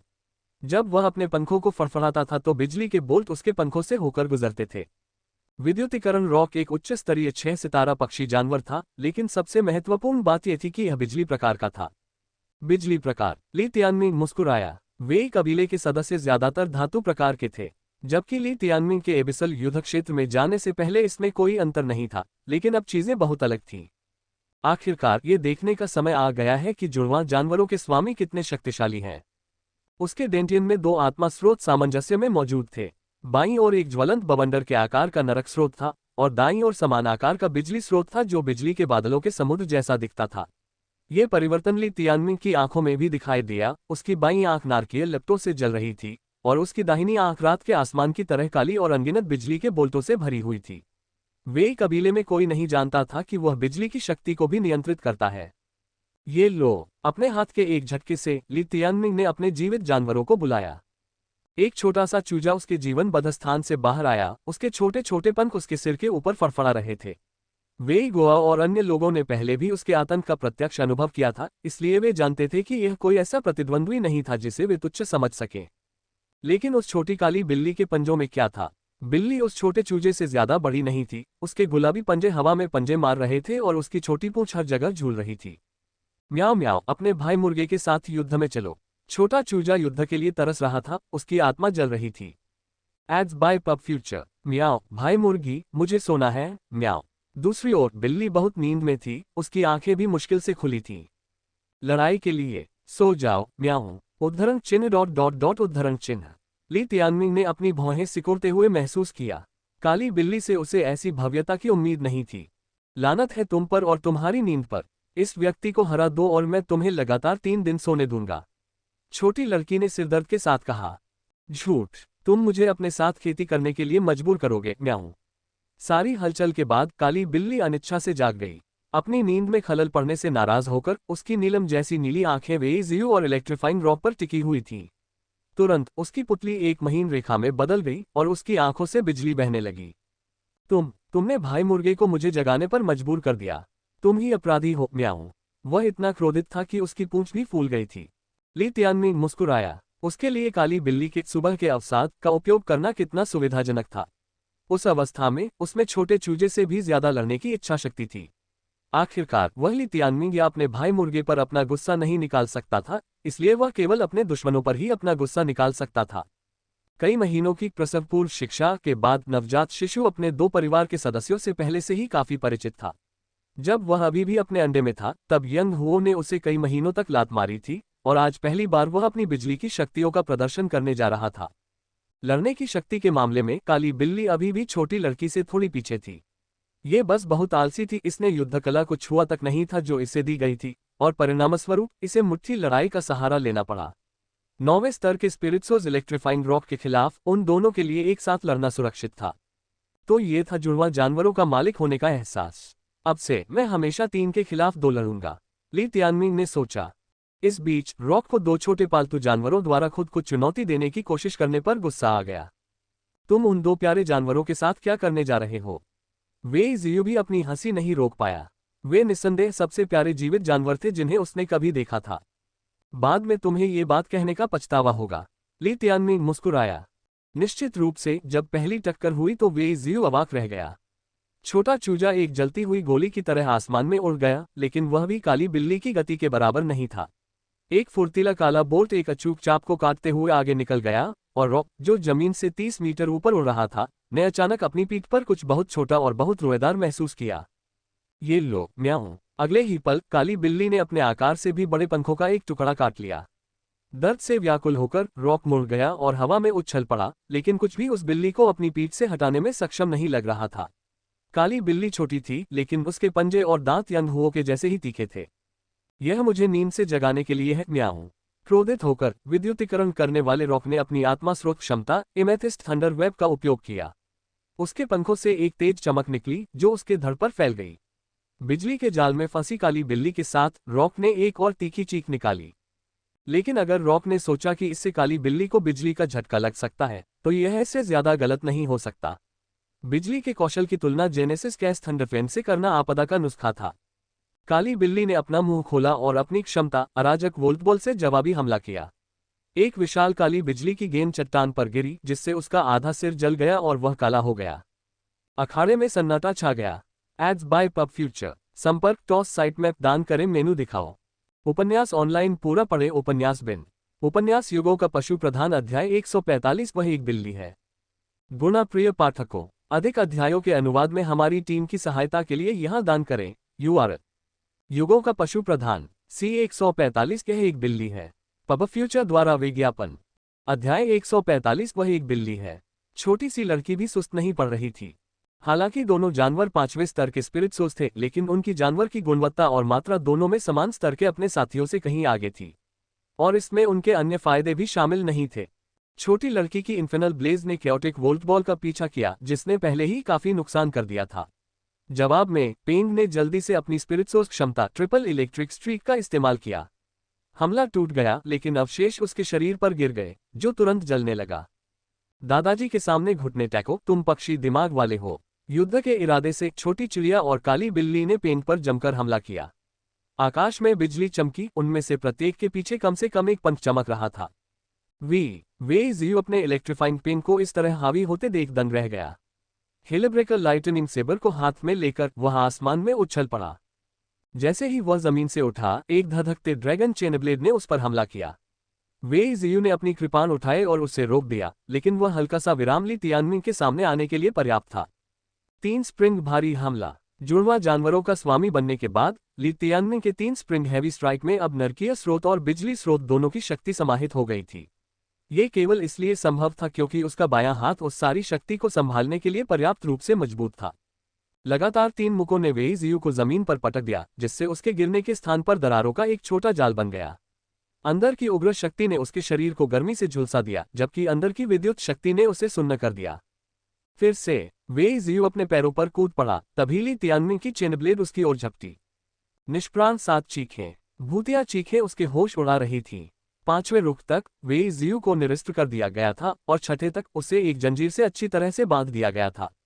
पब फ्यूचर द्वारा विज्ञापन। उड़ो। ली तियानमिंग ने चेन खींची और वेई जियो ने हवा में उड़ते हुए एक सुंदर पर्वलय बनाया। जमीन पर उतरते ही उसके शरीर में एक दर्दनाक झटका लगा और उसकी दृष्टि कुछ सेकंड के लिए घूम गई। एक पल बाद वह बेहोश हो गया। वेई जियो पराजित। वह 9वें स्तर का आत्मा स्रोत था, फिर भी वह ली तियानमिंग की जुड़वा जानवर मास्टर की शक्ति का सामना करने में पूरी तरह से असमर्थ था। छोटी लड़की और काली बिल्ली की खेती कम थी, लेकिन उनके नरक स्रोत और बिजली स्रोत एक मानक 8वें स्तर के आत्मा स्रोत के बराबर थे। इसके अलावा उनकी उत्कृष्ट विशेषताओं, बिजली प्रतिरक्षा वाली काली बिल्ली के साथ मिलकर, इसका मतलब था कि लड़ाई का नतीजा बहुत पहले ही तय हो चुका था, बहुत कुछ एबिसल परीक्षणों की तरह। जियांग फीलिंग के बिना भी ली तियानमिंग 9वें स्तर के स्पिरिट्सोस को हरा सकता था। बेशक 6 सितारा जीवनबद्ध जानवर के साथ यह विशेष 9वां स्तर उतना मजबूत नहीं था। हालांकि इससे ये साबित हो गया कि जुड़वां जानवरों का सरदार कितना भयानक था। वे जियू के बेहोश हो जाने के साथ ही युद्ध खत्म हो गया। आसमान से एक काली बिल्ली गिरी और सीधे ली तियानमिंग के हाथ में आ गिरी। उसका फर अभी ठीक से बैठा भी नहीं था कि वह छोटी सी बिल्ली लुढ़क गई और जोर जोर से खर्राटे लेने लगी, वह भी एक ही झटके में। शर्मनाक, बिल्कुल शर्मनाक। वापस अंदर भागो। छोटी सी चूजा भी भावनात्मक पीड़ा से त्रस्त होकर उतरी। काली बिल्ली वास्तव में एक अद्वितीय प्रतिभा थी जिसका कोई मुकाबला नहीं कर सकता था, यह मुख पतन में भी सो सकती थी। ली तियानमिंग ने जल्दी से उसे वापस अपने जीवनबद्ध स्थान पर रख दिया। जब उसने अपना सिर वापस ऊपर उठाया तो चौंक कर देखने वालों की भीड़ उसकी आंखों से टकराए। उस मेजबान ने सिर्फ वेई गोआ और वेई लिंगक्सुआन को ही शामिल नहीं किया, बल्कि मु यांग और वेई तियानकान को भी अपनी श्रेणी में शामिल किया। एक बिल्ली, एक बहुत प्यारी बिल्ली। वेई लिंगक्सुआन ने अपने होंठ काटे, उसकी आंखें लाल हो गईं। वह इसे बहुत चाहती थी। ये प्यारी भी थी और लड़ भी सकती थी। हालांकि उसने कुछ भी कहने की हिम्मत नहीं की और इसके बजाय ली तियानमिंग को नग्न ईर्ष्या के साथ घूरकर अपनी भावनाओं को व्यक्त करना चुना। उसे इतना बदमाश क्यों बनना पड़ा? क्या एक बार ऐसा करना काफी नहीं था? अखाड़े में सन्नाटा छा गया। वेई किंग ने वेई जियू के पिता को इशारा किया कि वे अपने बेटे को इलाज के लिए ले जाएं। जब उन्होंने बेचारे को बाहर निकाला तो मैदान में सिर्फ एक इंसान, एक चूजा और एक बिल्ली बची थी। रुको, ये गलत था। बिल्ली पहले ही अपनी नींद के लिए जा चुकी थी। तुम जुड़वां जानवरों के मालिक कब बन गए? इस घटना से म्यू यांग भी हैरान रह गया। उसने पहले कभी ली तियानमिंग से बिजली की शक्ति महसूस नहीं की थी। मेरे खून के समझौते ने मुझे 2 जीवनबद्ध जानवर प्राप्त करने की अनुमति दी। हालांकि ये बिल्ली बहुत आलसी है, इसलिए मैं इसे अब तक एक तुरुप का पत्ता के रूप में रखता रहा हूँ। ली तियानमिंग ने झूठ बोला, जैसे कि वह स्वाभाविक रूप से सांस ले रहा था। पब फ्यूचर द्वारा विज्ञापन। रक्त संधि आपको 2 अलग अलग प्रकार के जीवनबद्ध जानवरों को रखने की अनुमति देती है। वेई तियानकान चौंककर अपने पैरों पर खड़ा हो गया। उल्लेखनीय व्यक्तियों की श्रेणी में कभी भी ऐसे जानवरों के स्वामी शामिल नहीं थे जिन्होंने रक्त संधि का उपयोग किया था। उनके लिए स्पिरिट्सोस तक पहुंचना पहले से ही एक अविश्वसनीय उपलब्धि थी। रक्त संधियों के सफल होने की संभावना कम होने के कारण ये स्वाभाविक था कि वर्मिलियन बर्ड के इतिहास में रक्त संधियों का उपयोग करके जुड़वां जानवरों के स्वामी बनने का ऐसा कोई उदाहरण नहीं था। हालांकि ये वास्तव में एक चमत्कार था जिसके कारण ली तियानमिंग को झूठ बोलने में कोई समस्या नहीं हुई। सामान्य जुड़वां जानवरों के मालिकों को अपने 2 जानवरों के साथ अपने आत्मा स्रोतों को साझा करने की आवश्यकता होती है, इसलिए कम से कम 2 जानवरों को एक ही तत्व का होना चाहिए। आत्मा स्रोतों के लिए दोनों जानवरों के साथ काम करने का यही एकमात्र तरीका था। उदाहरण के लिए लाइटनिंग मैनर के दोनों जुड़वां जानवरों के मालिकों के पास एक स्थलीय जानवर और एक पक्षी जानवर था, लेकिन उनके पास एक ही तत्व था। एक जानवर के साथ खून का समझौता करना भी मुश्किल है। 2 जानवरों के साथ खून का समझौता करना भी मुश्किल है। यह इतना कठिन नहीं था। यह मेरे लिए बहुत ही सहजता से किया गया था। ली तियानमिंग मुस्कुराया। जिसने भी उसकी बातें सुनी उसे उल्टी आने लगी। जो काम पहले कभी किसी ने न किया हो वह कैसे आसान हो सकता है? इसका मतलब सिर्फ इतना है कि उसमें कुछ खास बात है, म्यू यांग ने कहा। उसे ली तियानमिंग पर भरोसा था।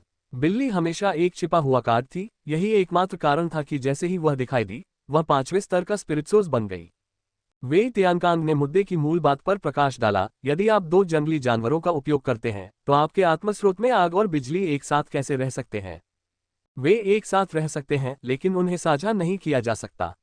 यही मेरा दूसरे जुड़वां जानवरों से अलग है। दूसरों के लिए तीनों अपनी ऊर्जा साझा कर सकते हैं। हालांकि मेरे लिए मेरे जानवर एक दूसरे की ऊर्जा का उपयोग नहीं कर सकते, केवल मैं ही ऐसा कर सकता हूं, ली तियानमिंग ने कहा। वे वैसे भी उसके डेंटिन की जांच नहीं कर सकते थे, इसलिए बेतरतीब ढंग से झूठ बोलना ठीक था। आखिर इतिहास के पहले ब्लड पैक्ट ट्विन बीस्टमास्टर की सच्चाई कौन जांच सकता है? एक सच्चा चमत्कार, म्यू यांग ने प्रशंसा की। जुड़वां जानवरों का मास्टर बनने के बाद ली तियानमिंग की प्रतिभा का स्तर पूरी तरह से अलग खेल के मैदान पर था। इसकी तुलना में वेई जियू को हराना कुछ भी नहीं था। अब वह कितनी दूर तक जा सकता है, इस पर लोग निश्चित रूप से अटकलें लगाएंगे। ली तियानमिंग के प्रदर्शन से पता चला है कि उसने दोनों शक्तियों को सफलतापूर्वक एक साथ एकीकृत कर लिया है। मैंने पहले इसका इस्तेमाल नहीं किया था क्योंकि मैंने अभी तक संतुलन हासिल नहीं किया था। हालांकि एबिसल बैटलफील्ड में प्रशिक्षण के बाद मुझे लगता है कि अब कोई समस्या नहीं है। अब से मैं एक जुड़वां जानवर का मालिक हूं, ली तियानमिंग ने कहा। आदिम अराजकता जानवर उसका सबसे बड़ा रहस्य थे जो उसकी मां को भी नहीं पता था। यहां तक कि जियांग फेलिंग ने भी अपने जीवनबद्ध स्थान में 8 अन्य अंडे कभी नहीं देखे थे। वेई त्यानिक्सियोंग और वेई जिकुन ने एक दूसरे को देखा और आह भरी। वे दोनों असहाय और ईर्ष्यालु थे। अगर यह बच्चा वेई मैनर में बड़ा होता तो बहुत बढ़िया होता। वेई त्यानिक्सियोंग पूरी तरह से आश्वस्त था। उसके बेटे तुलना में बहुत ही औसत दर्जे के दिखते थे। वास्तव में वह खुद भी तुलना में औसत दर्जे का दिखता था। वेई जिकुन ने अप्रसन्नता में अपने दांत पीस लिए। पब फ्यूचर द्वारा विज्ञापन। वेई त्यानिक्सियोंग ने कहा, फिर भी अगर वह वेई मैनर में होता तो उसे यह मौका नहीं मिलता। उन सभी ने इसे रक्त संधि के लिए जिम्मेदार ठहराया था। हालांकि कोई भी इसका परीक्षण करने वाला नहीं था क्योंकि वे अपने स्वयं के जीवनबद्ध जानवर को नहीं मारेंगे। इसलिए ली तियानमिंग का झूठ अनदेखा रह गया। लिन शियाओटिंग एक जुड़वां जानवर का मालिक था। माफी चाहता हूं, लेकिन ली तियानमिंग भी अब जुड़वां जानवर का मालिक था। इसके अलावा उसके पास एक बिजली प्रकार भी था और वह और भी ज्यादा विस्फोटक था। फिर भी ली तियानमिंग के लिए वेई जिंग उसकी शक्ति के किसी भी तुच्छ विचार से कहीं अधिक महत्वपूर्ण था। दादाजी, ली तियानमिंग ने घुटने टेक दिए। यह उनकी मां के पिता और उनके दादा थे। हालांकि यह कहा जाता था कि पुरुषों के घुटनों के नीचे सोना होता है और उन्हें घुटने टेकना हल्के में नहीं लेना चाहिए, लेकिन सीधे खून के रिश्तेदार के सामने घुटने टेकना शिष्टाचार माना जाता था। आखिरकार वेई जिंग को लाइफ्स्पैन हटाने में मदद करना वेई तियानकांग के लिए बहुत मुश्किल होगा। दादाजी, कृपया मेरी मां को बचा लीजिए। ली तियानमिंग ने अपना सिर नीचे कर लिया। उसके द्वारा बोले गए हर शब्द में ताकत भरी हुई थी। वह वेई गोवा और वेई मैनर के ग्रीनहाउस में पले बड़े बाकी लोगों से हर पहलू में बहुत अलग था। हालांकि वेई तियानकांग ने हमेशा जोर देकर कहा था कि उसका ये पोता नहीं है, ली तियानमिंग ने खुद कभी इस रिश्ते से इनकार नहीं किया। एक परिवार के भीतर दुश्मनी शुरू से ही अस्वाभाविक थी। हालांकि किसी समय गलतफहमियां थीं, लेकिन उन्हें किसी न किसी तरह से सुलझा लिया गया था। ये झगड़े अब अतीत की बातें हो चुकी थीं। वेई तियानकांग को ली यानफेन से अलग होना चाहिए, और जैसा कि उम्मीद थी, इस बार उसने ली तियानमिंग को सीधे तौर पर अस्वीकार नहीं किया। उसके हाथ मुट्ठी में बंध गए, उसने गहरी सांस ली और गहरी सांस छोड़ी। हर कोई पूरे समय उसे घूर रहा था। उसने अपनी आंखें बंद कर लीं। वेई जिन को हाईक्लाउड चैम्बर में ले आओ। मैं आधे महीने के लिए एकांत में रहूंगा। बाकी सभी को अंदर नहीं आना है। ली तियानमिंग के शरीर के हर रेशे में खुशी भर गई। 20 साल से वेई जिन को लाइफबैन ने परेशान किया था, लेकिन अब उसका अंत नजदीक था। जीवन का एक नया पट्टा उसका इंतजार कर रहा था। अंततः उसने ये कार्य पूरा कर लिया। धन्यवाद। 2 साधारण शब्द, लेकिन उनमें हजारों चीजें समाहित थीं। ली तियानमिंग की आंखें लाल थीं और उसका सिर ऊपर उठा। हम उसे लेने जाएंगे। म्यू यांग ने मुस्कुराते हुए ली तियानमिंग की मदद करने के लिए आगे बढ़ा। ठीक है, बहुत बढ़िया काम किया, नौजवान। म्यू यांग ने उसके कंधे पर थपथपाया। उसकी आंखें भी लाल थीं। वेई तियानकांग पहले ही हाईक्लाउड चैम्बर में लौट आया था। ठीक है, अब आप सभी जा सकते हैं। वेई किन खड़ा हुआ और उसने हाथ हिलाकर युवाओं की बातचीत समाप्त कर दी। घर में स्वागत है, तियानमिंग। वेई किन मुस्कुराया। उसके शब्दों से यह स्पष्ट हो गया कि अब वह ली तियानमिंग को स्वीकार कर चुका है। अब वेई जिन को लेने का समय आ गया था। निश्चित रूप से वो ये सुनकर खुश होगी, है न? पब फ्यूचर द्वारा विज्ञापन। संपर्क टॉस साइट मैप दान करें। मेनू दिखाओ। उपन्यास ऑनलाइन पूरा पढ़े। उपन्यास बिन।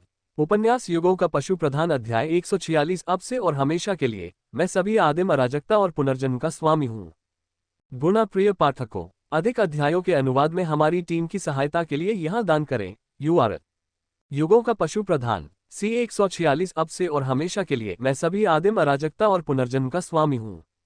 पब फ्यूचर द्वारा विज्ञापन। अध्याय 146। अब से और हमेशा के लिए मैं सभी आदिम अराजकता और पुनर्जन्म का स्वामी हूँ।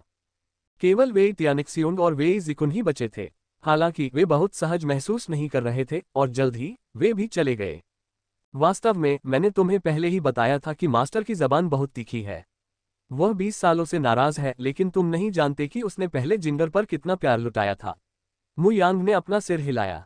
ली तियानमिंग ने इनकार नहीं किया, क्योंकि वह समझ सकता था कि बूढ़े आदमी की तीखी जुबान के बावजूद वह हमेशा ली तियानमिंग को मौके देता रहा था।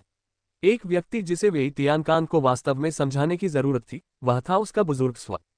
चलो चलें। दोनों रेनफॉरेस्ट पवेलियन की ओर चल पड़े, जबकि छोटी चिड़िया उत्साह से हवा में उड़ रही थी।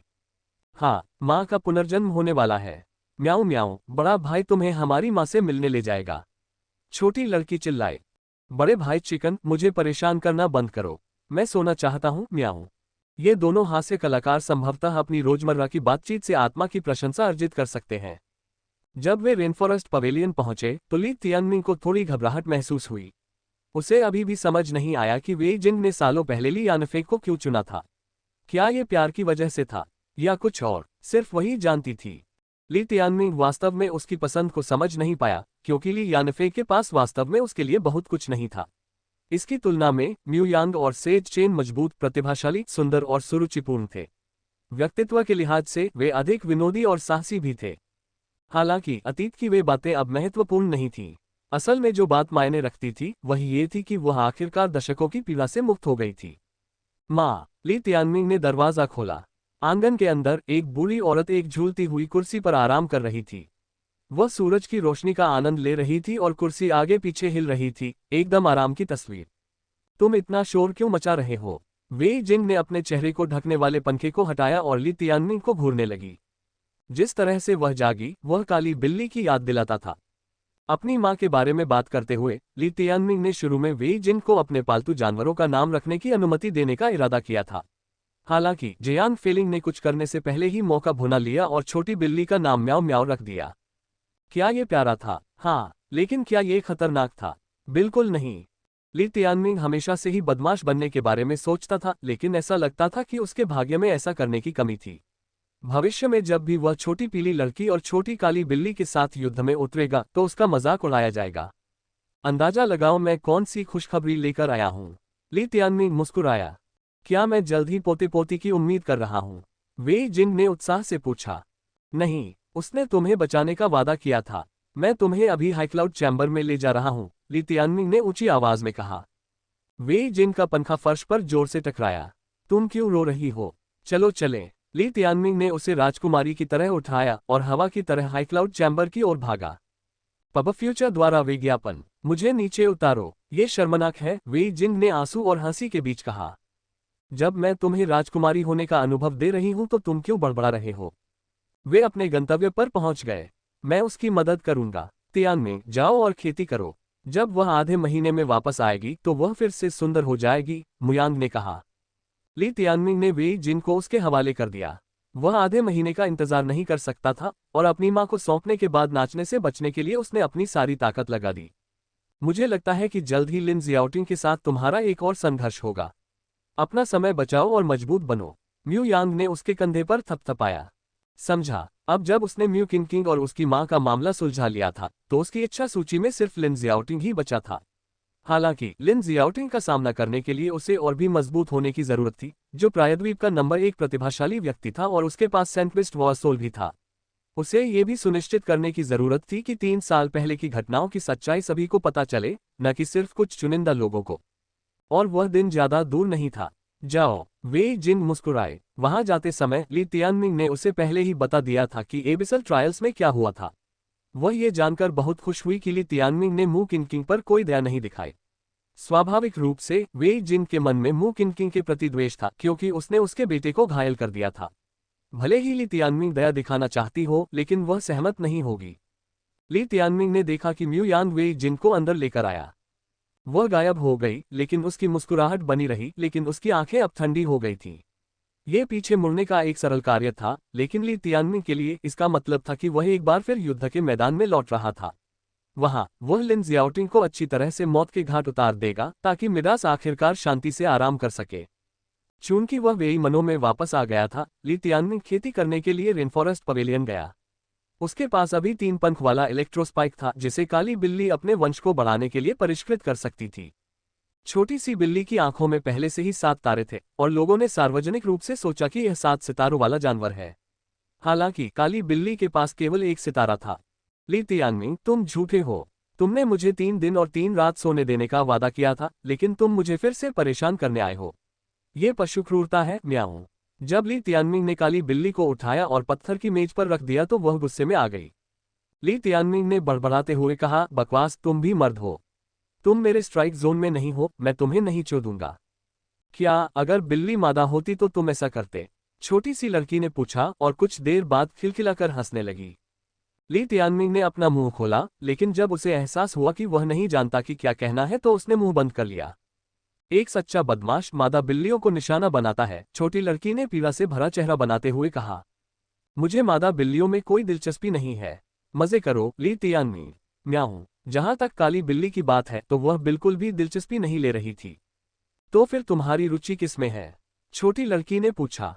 सो रहा हूं म्याऊं। काली बिल्ली ने कुछ बार जम्हाई ली। ऐसा लग रहा था कि वह छोटा सा बच्चा पलटकर फिर से सोने वाला था। सो जाओ सो जाओ सो जाओ। क्या तुम मानते हो कि मैं सोते समय तुम्हारा नसबंदी करवा दूंगा? ली तियानमिंग ने उसके अंडकोश में चुभन भरी। अगले ही पल ली तियानमिंग की बाह पर 5 खूनी घाव दिखाई दिए। म्याओ। काली बिल्ली 3 मीटर ऊंची छलांग लगाकर हवा में उड़ी और छत की बीम पर जा गिरी। वह ली तियानमिंग को घूरते हुए कांपने लगी, जिसने उसके घावों को देखा और मन में यह बात लिख ली कि वह उस जगह को दोबारा कभी नहीं छुएगा। नीचे आओ, मैं तो बस मजाक कर रहा था, ली तियानमिंग ने कहा। सच में म्याऊं? सचमुच सच में? काली बिल्ली वापस नीचे आ गई, लेकिन उसने अपनी दुम को अपने पैरों के बीच दबा लिया। उसके छोटे से चेहरे पर सावधानी साफ झलक रही थी। मुझे अपनी आंखें देखने दो। ली तियानमिंग ने उस प्यारे जीव को उठाया और अपने सामने रखा। उसकी नीली आंखें देखने में बहुत अच्छी लग रही थीं। प्रत्येक में एक ही तारा था। हालांकि तारा टूटने लगा, दसियों, सैकड़ों और अंततः हजारों अलग अलग तारों में बदल गया। ये बढ़ता रहा जब तक कि ली तियानमिंग को अरबों तारों वाला एक समुद्र दिखाई नहीं दिया। यह एक सितारा या 10 सितारा वाला जानवर नहीं था, बल्कि अरबों सितारों वाला एक आदिम अराजकता जानवर था। यही इसकी असली पहचान थी। इसके बाद एक और दृश्य आया। अनगिनत तारों से बनी काली बिजली की अनगिनत धारियां नाचने लगी और बिजली का एक समुद्र बन गया। एक विशालकाय काला जानवर जो शेर और तेंदुए के बीच का मिश्रण जैसा दिखता था, उसके अंदर घूमता था। हर सांस के कारण लाखों तारे अस्तित्वहीन हो जाते थे। जब भी वह निगलता था तो हजारों तारों जैसी बिजली की धारियां उसके शरीर में प्रवेश कर जाती थीं। हर दहाड़ से असंख्य दुनियाएं हिल जाती थीं। यह उत्पत्ति के युग से संबंधित एक भयंकर जानवर था, जो आदिकालीन अराजकता से पैदा हुआ एक वज्र राक्षस था। बिजली दुनियाओं पर गिरी, जिससे वे नष्ट हो गईं और उनमें से सारा जीवन एक ही क्षण में समाप्त हो गया। इस समय एक आवाज ब्रह्मांड में गूंज उठी। दुष्ट प्राणी, मेरी आदिकालीन अराजकता और पुनर्जन्म को नष्ट करने के लिए तुम्हारी आवश्यकता नहीं है। आदिकालीन अराजकता से एक विशाल काली भुजा बाहर निकली और उस विशाल जानवर की गर्दन को जकड़ लिया। ली तियानमिंग ने इसे नोटिस किया। हाथ पर सुंदर षटकोणीय तराजू, सभी बड़े करीने से और सघनता से व्यवस्थित थे। एक पल के लिए हथेली के केंद्र पर एक लाल आंख दिखाई दी। इसके अलावा ऐसा लग रहा था कि ली तियानमिंग को देखकर उसका शरीर कांपने लगा था। आदिकालीन अराजकता जानवर बिजली के बोल्ट में तब्दील हो गया, जो काले हाथ की पकड़ से बच गया, जिस पर वह ली तियानमिंग की ओर बढ़ा। उसके रास्ते में आने वाली हर चीज नष्ट हो गई। अब से और हमेशा के लिए मैं सभी आदिम अराजकता और पुनर्जन्म का स्वामी हूँ। ये शब्द, जिनका मूल उस हाथ का स्वामी था, विशाल विस्तार में गूंज उठे और सारी सृष्टि को हिला दिया। अगले ही पल ली तियानमिंग ने महसूस किया कि जेनेसिस कैस थंडरफाइंड उस पर टूट पड़ा है। ली तियानमिंग लड़खड़ाते हुए पीछे की ओर एक खंभे से जा टकराया। अरे भाई, तुम म्याऊं म्याऊं से इतना नहीं डर सकते, है ना? छोटी लड़की ने निर्दयता से मजाक उड़ाया। नहीं, ऐसा नहीं है। मैंने वह हाथ फिर से देखा। ली तियानमिंग अभी तक अपने डर से उबर नहीं पाया था। उस हाथ का जिक्र होते ही म्याऊं म्याऊं का एक एक बाल खड़ा हो गया। ये वाला वह है। ली तियानमिंग ने अपना हाथ उठाया। पब फ्यूचर द्वारा विज्ञापन। म्याओ। काली बिल्ली कांपते हुए दांत पीसने लगी। डरो मत म्याऊं म्याऊं। उसे यह बीमारी बहुत देर तक अकेले रहने की वजह से हुई है। थोड़ी देर में तुम्हें इसकी आदत हो जाएगी। छोटी लड़की ने उसके सिर पर थपथपाया। काली बिल्ली ली तियानमिंग के बाएं हाथ को घूरने लगी। बड़े भाई चिकन, ये कैसा हाथ है? एक पक्षी का पंजा। कौन सी प्रजाति? वह जो अकेले उड़ता है। उद्धरण चिन्ह डॉट डॉट डॉट उद्धरण चिन्ह। छोटे बच्चे को भ्रष्ट मत करो। यंग हो, तुम अब 3 साल के बच्चे नहीं हो, ली तियानमिंग ने उपदेश दिया। सही है, मैं 3 महीने का हूँ। भाड़ में जाओ। काली बिल्ली फिर से नींद में आ गई थी।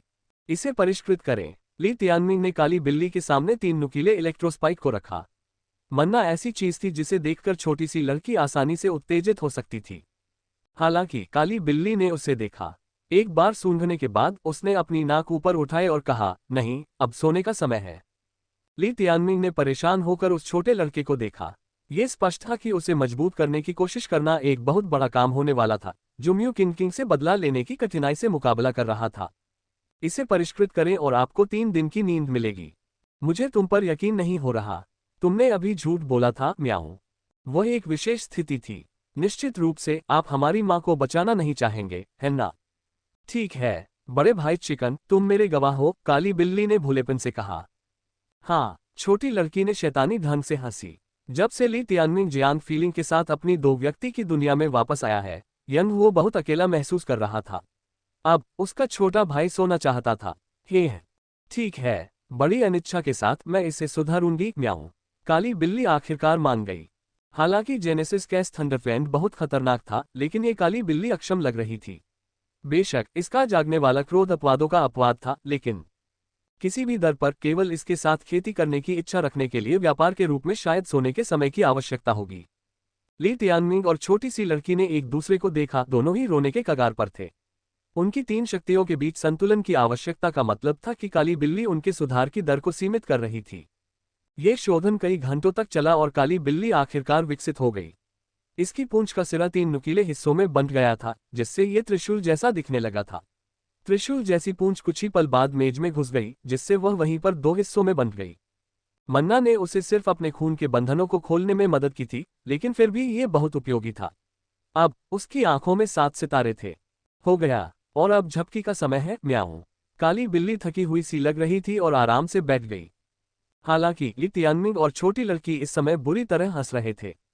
ये दृश्य देखकर वह कांप उठा। तुम क्या योजना बना रहे हो म्याऊं? ये खेती करने का समय है। वह है, काली बिल्ली चिल्लाए। अगर उसे पता होता कि ऐसा होने वाला है तो वह अंडे में ही रहती। अडोब मैक्स, अपनी कल्पना को प्रज्वलित करें, सीखें और 15-16 अक्टूबर को अडोब मैक्स में शीर्ष क्रिएटिव से प्रेरित हों। मुफ्त में ऑनलाइन देखने के लिए साइन अप करें। अडोब पब फ्यूचर द्वारा विज्ञापन संपर्क टॉस साइट मैप दान करें। मेनू दिखाओ। उपन्यास ऑनलाइन पूरा पढ़े। उपन्यास बिन उपन्यास युगों का पशु प्रधान अध्याय 147 लाइटनिंग मैनर में दावत।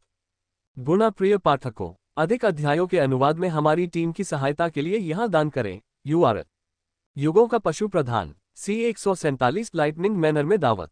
एड्स बाय पब फ्यूचर अध्याय 147 लाइटनिंग मैनर में दावत। लाइटनिंग मैनर के भव्य हॉल में एक भव्य दावत हो रही थी, जो कबीले के लिए अब तक का सबसे महत्वपूर्ण दिन था। वे अभी स्वर्ग के एलिसियम से उपनिरीक्षकों की मेजबानी कर रहे थे, और भले ही उनके शीर्षकों में उपनिरीक्षक शब्द जोड़ा गया हो, फिर भी यह एक अभूतपूर्व घटना थी। सच कहें तो लाइटनिंग मैनर से ज्यादा उपयुक्त मेजबान थे, जैसे शाही कबीला या स्वर्ग का अभयारण्य। लेकिन यह निरीक्षकों का फैसला था, और लाइटनिंग मैनर खुद को भाग्यशाली मानता था कि उन्हें पहले कभी न देखी गई प्रतिभा लिन जियाओटिंग मिली। इग्निस पोलिस में सभी कुलों और संगठनों को उत्सव की भनक लग गई थी। लाइटनिंग मैनर स्पष्ट रूप से उन्नति पर था, यहां तक कि राष्ट्र का नया शासक बनने की भी संभावना थी। जब लिन शियाओटिंग एक शक्तिशाली व्यक्ति के रूप में वापस आएगा तो क्या होगा? क्या होगा अगर वह अपने कबीले को आगे बढ़ाने में मदद करने के कार्य को अपने पद से नीचे नहीं समझता? बेशक उन चर्चाओं को कभी सतह पर नहीं लाया गया, और लिन शियाओटिंग को एलिसियम से लौटने में कम से कम 1 दशक और लग जाएगा। कई अमीर और मशहूर लोगों ने दावत में शामिल होने की इच्छा जताई थी, लेकिन बिना किसी अपवाद के सभी को मना कर दिया गया। ये दावत इंस्पेक्टरों, लाइटनिंग मैनर और यूलिंग कबीले के लिए आरक्षित थी। हॉल के अंदर लाइटनिंग सेग्नूर लिन झाओ 2 उपनिरीक्षकों जिन यिक्सुआन और सोंग यिक्सु के साथ सबसे प्रतिष्ठित सीटों पर युएलिंग होन के साथ बैठे थे। उनके बाईं ओर लाइटनिंग मैनर के सदस्य थे, जबकि दाईं ओर युएलिंग कबीले के 3 सदस्य बैठे थे। विशेष रूप से ली यानफेंग सबसे दूर की सीट पर बैठा था, लाल लबादा पहने हुए, अपने आसपास का निरीक्षण करते हुए। उसके चेहरे पर एक शांत भाव था। दावत में लाइटनिंग मैनर से एकमात्र युवा मौजूद था, लिन शियाओटिंग, और मेज के दूसरी ओर युएलिंग जी थी, जो अपनी खूबसूरती के साथ अच्छी तरह से तैयार थी। दोनों युवा एक साथ साधना करने के लिए स्वर्ग के एलिसियम में प्रवेश करने वाले थे, इसलिए ये कहना गलत नहीं होगा कि दावत उनके लिए थी। दावत की तैयारी बहुत बढ़िया थी, जिसमें हर तरह के व्यंजन और कीमती शराब लगातार परोसी जाती थी। भोजन या तो स्पिरिट जड़ी बूटियों से बना था या जंगली जानवरों से लिया गया मांस। पूरे भोजन के दौरान मेहमानों का मनोरंजन करने के लिए कई तरह के प्रदर्शन भी हुए। इन सब पर जाहिर तौर पर बहुत खर्च हुआ, लेकिन निरीक्षकों को खुश करने के लिए यह एक जरूरी खर्च था। सौभाग्य से यह एक बड़ी सफलता थी, जिसमें निरीक्षकों और यूलिंग कबीले दोनों ने वर्मिलियन बर्ग की विदेशी संस्कृति की प्रशंसा की। दावत खत्म होने के बाद लिन झाओ ने जगह खाली करने का आदेश दिया, और हॉल में केवल कबीले के मुख्य सदस्य और मेहमान ही बचे। अब गंभीर मामलों पर बात करने का समय आ गया था। हम वेई कबीले के साथ जो कुछ भी करने जा रहे हैं, वह वेई तियानकांग के लिए बहुत बड़ा आश्चर्य होगा। उपनिरीक्षक जिन यिशुआन मुस्कुराया, और तुरंत हॉल में बाकी लोग भी उसके साथ शामिल हो गए। वेई कबीले ने बहुत लंबे समय से इस स्वर्ग के पवित्र स्थान पर कब्जा कर रखा है, अब समय आ गया है कि वे दूसरों के लिए रास्ता खाली करें। युएलिंग कबीले ने पिछले कुछ सालों में बहुत से युवा प्रतिभाशाली लोगों को देखा है। आपके पास न केवल चमत्कारी लेडी लॉन्ग है बल्कि युएलिंग जी जैसे शिष्य भी हैं जिनके पास एलिसियम में प्रवेश करने की योग्यता है। ऐसा कबीला निश्चित रूप से एक पवित्र स्थान और उसके संस्थान को नियंत्रित करने के योग्य है। लिन झाओ मुस्कुराया। स्वर्ग के एलिसियम के अनुसार किसी भी स्वर्ग के अभयारण्य के लिए नेतृत्व का परिवर्तन एक सामान्य प्रक्रिया है। नियमों के अनुसार कोई भी कबीला जो लंबे समय तक अभयारण्य को नियंत्रित करता है उसे एलिसियम द्वारा चुनौती दी जा सकती है ताकि यह सुनिश्चित किया जा सके कि उनकी नई पीढ़ियां पीछे न रह जाएं। तभी एलिसियम में निरंतर आधार पर नया खून प्रवेश कर सकता है। इसलिए हमारे लिए वर्मिलियन बर्ड स्वर्ग के अभयारण्य के स्वामी को यूलिंग कबीले से बदलना पूरी तरह से उचित है, सोंग येक्सू ने समझाया। Ads by pub Future. बेशक हम समझते हैं। लिन झाओ ने सहमति में सिर हिलाया। अपने कबीले के सामने आमतौर पर बनाए रखने वाले सख्त चेहरे के विपरीत लाइटनिंग सेगनोर पूरी तरह मुस्कुरा रहा था क्योंकि वह निरीक्षकों को खुश करने की कोशिश कर रहा था। उप निरीक्षकों, आपकी मदद के लिए धन्यवाद। तुलना में युएलिंग कबीले के 3 लोग बहुत अधिक शांत थे। जवाब देने वाला व्यक्ति युएलिंग जियाओ था जो मध्यम आयु का व्यक्ति था और टेम्पेस्ट मार्शल लिन तियानजियान के लगभग बराबर उम्र का था। कोई चिंता नहीं, अभयारण्य प्रतिस्थापन डिक्री पहले से ही तैयार है हमारे बॉस की सौजन्य से, और हम जब भी तैयार हों वेई कबीले को चुनौती दे सकते हैं। एक बार जब ये हो जाता है और वेई कबीले को वर्मिलियन बर्ड से बाहर निकाल दिया जाता है तो यहाँ स्वर्ग का अभयारण्य आने वाले वर्षों के लिए युएलिंग कबीले की संपत्ति होगी, जिन येक्सुआन ने कहा। जहां तक मुझे पता है वेई कबीले की वर्तमान पीढ़ी वेई तियानिक्सियोग और वेई जिकुन सभी बेकार हैं। केवल वेई तियानकान के 2 शिष्य मू यांग और झाओ युवानजी हमारे लिए खतरा है, और इससे भी महत्वपूर्ण बात यह है कि वे भाग लेने के योग्य हैं। उनके अलावा पुरानी, वर्तमान और युवा पीढ़ी सभी बेकार हैं। वे हमारे सामने रेत की तरह बिखर जाएंगे, लिन झाओ ने कहा। उपनिरीक्षक क्या लोंग एर उस दिन लड़ाई देखेगा? युएलिंग शियाओ ने पूछा। भाई युएलिंग, बस एक चेतावनी, भले ही आप लेडी लोंग के पिता हों लेकिन आपको अब से उसे ठीक से संबोधित करना होगा, समझे? सोंग येक्सू ने अपनी आवाज कम कर दी। हाँ, मुझे माफ कर दो, ऐसा दोबारा नहीं होगा। युएलिंग जियाओ ने तुरंत माफी मांगी। ईमानदारी से कहूं तो लेडी लोंग ने अपने परिवार के लिए अपनी शक्ति के अनुसार सब कुछ किया है। जब वह छोटी थी तब उसने अपने परिवार को छोड़ दिया था, लेकिन उसके मन में अभी भी अपना कबीला था। उसने हमसे कहा कि हम तुम लोगों के रहने के लिए एक जगह की व्यवस्था करें और युएलिंग जी को एलिसियम में ले जाएं। सोंग येक्सू ने युएलिंग कबीले पर भौहें चढ़ाईं, लेकिन अंत में नियम है और आपको उनका पालन करना होगा। इसके अलावा आपको लेडी लॉन को आखिरी बार देखे हुए काफी समय हो गया है। हाँ, उसने बहुत छोटी उम्र में ही घर छोड़ दिया था, युएलिंग जियाओ ने याद किया। आपके सवाल का जवाब देने के लिए लेडी लॉन प्रायद्वीप में है, लेकिन वह सिर्फ इधर उधर घूम रही हैं, उनका आपसे मिलने का कोई इरादा नहीं है।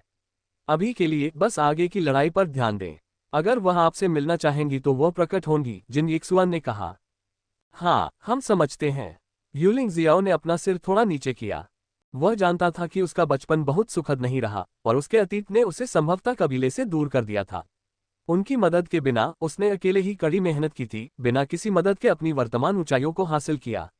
यह संभव था कि वह उस परिवार को देखने की इच्छा नहीं रखती थी जो उसकी मां को डुआनमू कबीले से बचाने में विफल रहा था। कबीले में हर कोई सोचता था कि वह 10 साल पहले मर चुकी है, लेकिन न केवल वह एक स्वर्गीय बच्चे के रूप में वापस लौटी, बल्कि डुआनमू कबीले पर भी खून और मौत का तूफान आ गया था। भले ही लेडी लॉन्ग आपसे मिलना नहीं चाहती, लेकिन उसने आपके साथ अच्छा व्यवहार किया है। स्वर्ग का एलिसियम नए शिष्यों को स्वीकार करने के मामले में बहुत सख्त है, और यहाँ तक कि लेडी लॉन्ग भी किसी को भी अपनी मर्जी से नहीं ला सकती। यहाँ तक कि लिन शियाओटिंग भी केवल इसलिए इसमें शामिल हो पाया क्योंकि उसके पास सेंट्विस्ट वॉरसोल था। अगर लेडी लॉन्ग ने एलिसियम में कबीले के सदस्यों को जबरदस्ती स्वीकार कर लिया तो उसे खुद भी विरोध का सामना करना पड़ेगा।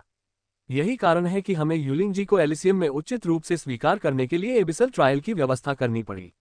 युलिंग कबीले को इसके लिए पहले से ही आभारी होना चाहिए, सोंग येक्सू ने कहा। Ads by pub Future. इससे भी महत्वपूर्ण बात यह है कि लेडी लॉन्ग ने हमें युलिंग कबीले को सुरक्षित और आरामदायक स्थिति में बसाने के लिए कहा था। अगर वर्मिलियन बर्ड के स्वर्ग के अभयारण्य को सुरक्षित करना आपके लिए नहीं होता तो हम एबिसल ट्रायल को एजियोर डोमेन में क्यों व्यवस्थित करते, जिन येक्सुआन ने आगे विस्तार से बताया। निरीक्षक मूर्ख नहीं थे। युलिंग कबीला लेडी लॉन्ग के साथ अपने संबंधों का फायदा उठाकर अपनी सीमाओं को लांघने लगा था। ये कुछ ऐसा था जिसे निरीक्षकों को रोकना था। लेडी लॉन्ग से पहले मिलने के कारण वे उसके परिवार के बारे में उसकी राय जानते थे। वह उन सभी को बहुत पसंद नहीं करती थी, लेकिन चूंकि वह रिश्तेदारी को महत्व देती थी इसलिए उसने फिर भी उनकी मदद की। युएलिंग कबीले का सेंक्टम में वेई कबीले पर कब्जा और युएलिंग जी का एलिसियम में प्रवेश केवल इसी कारण से हुआ था। सैंक्टम के प्रतिस्थापन डिक्री के साथ ये चुनौती एलिसियम द्वारा पूरी तरह से अधिकृत होगी और लेडी लॉन की प्रतिष्ठा प्रभावित नहीं होगी। मैं एक बार फिर दोहराना चाहूंगा कि लेडी लॉन खुद एलिसियम में चुनौतियों का सामना करेगी, इसलिए कृपया उसके लिए कोई और परेशानी न पैदा करें। एक बार जब वह अपनी प्रतिभा के साथ वहां बस जाएगी तो उसे वहां सबसे मजबूत के रूप में उभरने में ज्यादा समय नहीं लगेगा। सोंग येक्सु ने कहा। हाँ इंस्पेक्टरों, हम इसे अपने दिमाग में रखेंगे। यूलिंग होंग ने सिर हिलाया। जब उसने इसके बारे में सोचा तो वे वाकई थोड़ा आगे बढ़ गए, यहां तक कि लेडी लॉन को लॉन र कहने की गलती भी कर दी। सर इंस्पेक्टर, भाई यूलिंग, मैं आपके लिए ये टोस्ट उठाता हूं। आगामी युद्ध में हमारी जीत के लिए और एलिसियम में लेडी लॉन की सफलता के लिए। लाइटनिंग सेगनोर ने बीच में ही टोकते हुए कहा, इससे पहले कि माहौल और भी कठोर हो जाए। विजय की ओर गंभीर बातचीत समाप्त हो गई और हॉल में एक बार फिर हंसी गूंज उठी। हमारा कबीला वेई कबीले को हराने के लिए युएलिंग कबीले की सहायता करने में अपनी पूरी कोशिश करेगा। मुझे वेई तियानकान कभी पसंद नहीं था और मैं उस बूढ़े मूर्ख को जाते हुए देखकर बहुत खुश हूं। लिन झाओ ने कहा। हम आपकी मदद के लिए बहुत आभारी हैं भाई लिन। आज से हमारे कुलों का भाग्य इस राष्ट्र में एक साथ बंधेगा। युएलिंग होंग ने कहा। बेशक ऐसा ही है, हमारे बच्चों की शादी तो हो ही रही है, लिन झाओ ने जवाब दिया। हाँ, वे एक बेहतरीन जोड़ी साबित होंगे। वे दोनों निश्चित रूप से कई लोगों की ईर्ष्या का कारण बनेंगे क्योंकि वे एक साथ एलिसियम में साधना करेंगे। जरूर, जब समय सही होगा, अगर लाइटनिंग सेगनोर इस भूमि का शासक बनना चाहेगा तो युएलिंग कबीला हमेशा आपका समर्थन करने के लिए यहां मौजूद रहेगा। मैं अब बूढ़ा हो गया हूं, मैं यह महत्वाकांक्षा अपने बेटे पर छोड़ दूंगा। लिन झाओ ने लिन तियानजियान के कंधे पर थपथपाया, जिसने मुस्कुराते हुए जवाब दिया। मेरे लिए भी यही कहा जा सकता है, क्योंकि मैं अपने बेटे को नया शासक बना दूंगा। इस बीच हम लाइटनिंग मैनर में आप पर दबाव डालेंगे। कोई चिंता नहीं, अब हम एक परिवार हैं। दोनों कुलों के बीच चीजें अच्छी चल रही थीं, और यहां तक कि लिन जियाओटिंग भी यूलिंग जी को देख रहा था, जो शर्मा रही थी और अपने हाथ में फल के साथ खेल रही थी। चुनौती के बारे में मैं एक और बात कहना चाहूंगा। सोंग येक्सु ने अचानक खुशी से भरी बातचीत को बीच में रोका। सैंक्टम प्रतिस्थापन प्रतियोगिता परिवारों के बीच आयोजित की जाती है। वेई कबीले के मामले में केवल वेई कबीले के सदस्य और वेई तियानकान के प्रत्यक्ष शिष्य ही भाग ले सकते हैं। अगर हम इन नियमों के अनुसार चलते हैं तो जीतना कोई मुद्दा नहीं होगा, लेकिन इससे यूलिंग कबीले को अनावश्यक चोटें और हताहत हो सकते हैं।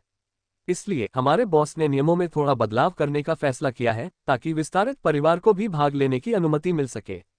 इसका मतलब है कि एक बार लिन जियाओटिंग और यूलिंग जी के बीच शादी खत्म हो जाने के बाद लाइटनिंग मैनर को भी प्रतियोगिता में भाग लेने की अनुमति दी जाएगी। दूसरे शब्दों में, ये वी कबीले का यूलिंग कबीले के साथ साथ लाइटनिंग मैनर के खिलाफ मुकाबला होगा। वहां मौजूद सभी लोग मुस्कुराए। इसके साथ ही वी कबीले की हार तय हो गई थी। Ads by pub Future. संपर्क टॉस साइट मैप दान करें, मेनू दिखाओ। उपन्यास ऑनलाइन पूरा पढ़े। उपन्यास बिन। उपन्यास युगों का पशु प्रधान अध्याय 148 जब फूल खिले। गुणा प्रिय पाठकों, अधिक अध्यायों के अनुवाद में हमारी टीम की सहायता के लिए यहां दान करें। URL युगों का पशु प्रधान C148 जब फूल खिले। Ads by pub Future. अध्याय 148 जब फूल खिले। सोंग येक्सु ने अपनी व्याख्या जारी रखी। जहां तक मुझे पता है, वेई कबीले को स्वर्ग के एलिसियम द्वारा व्यक्तिगत रूप से सैंक्टम पर शासन करने के लिए चुना गया था। एलिसियम के साथ उनके संचार का मुख्य चैनल हमारे निरीक्षकों के माध्यम से था, इसलिए वे सटीक नियमों से परिचित नहीं होंगे। ये वह खामी है जिसका हम उपयोग करेंगे। सबसे महत्वपूर्ण बात यह है कि चूंकि हम नियम तय कर रहे हैं, इसलिए इसे एलिसियम से छिपाना होगा, अन्यथा ये लेडी लॉन की प्रतिष्ठा को प्रभावित कर सकता है। सौभाग्य से हमारे लिए वर्मिलियन बर्ड काफी ग्रामीण जगह है, और यहाँ के लोग अपने देश को छोड़कर स्वर्ग के एलिसियम में जाने की तो बात ही छोड़िए। हमें बस इतना चाहिए कि लिन जियाओटिंग और यूलिंग जी एलिसियम में प्रवेश करते समय इस बारे में चुप रहें। ये सोंग येक्सु की ओर से काफी महत्वपूर्ण स्पष्टीकरण था और उसकी अभिव्यक्ति गंभीर थी। निश्चित रूप से मैं ये सुनिश्चित करूंगा कि किसी और को इसके बारे में पता न चले, लिन जियाओटिंग ने वादा किया। ये सही है, मैं लेडी लॉन के साथ अपने रिश्ते का जिक्र किसी के सामने नहीं करूंगी। मैं वहां अपने दम पर जीवित रहने और पनपने के लिए पर्याप्त स्वतंत्र रहूंगी, युएलिंग जी ने कहा। कोई बात नहीं, मैं तुम्हारे लिए वहां रहूंगी। लिन जियाओटिंग मुस्कुराए, उसका चेहरा सेब की तरह लाल हो गया। यहां तक कि सीनियर और इंस्पेक्टर भी जोड़े को देखकर मुस्कुराए बिना नहीं रह सके। जवान होना अच्छा था, सोंग येशु ने कहा। जब सभी लोग यहाँ हैं तो हम शादी और प्रतियोगिता की सही तारीख के बारे में बात कर सकते हैं।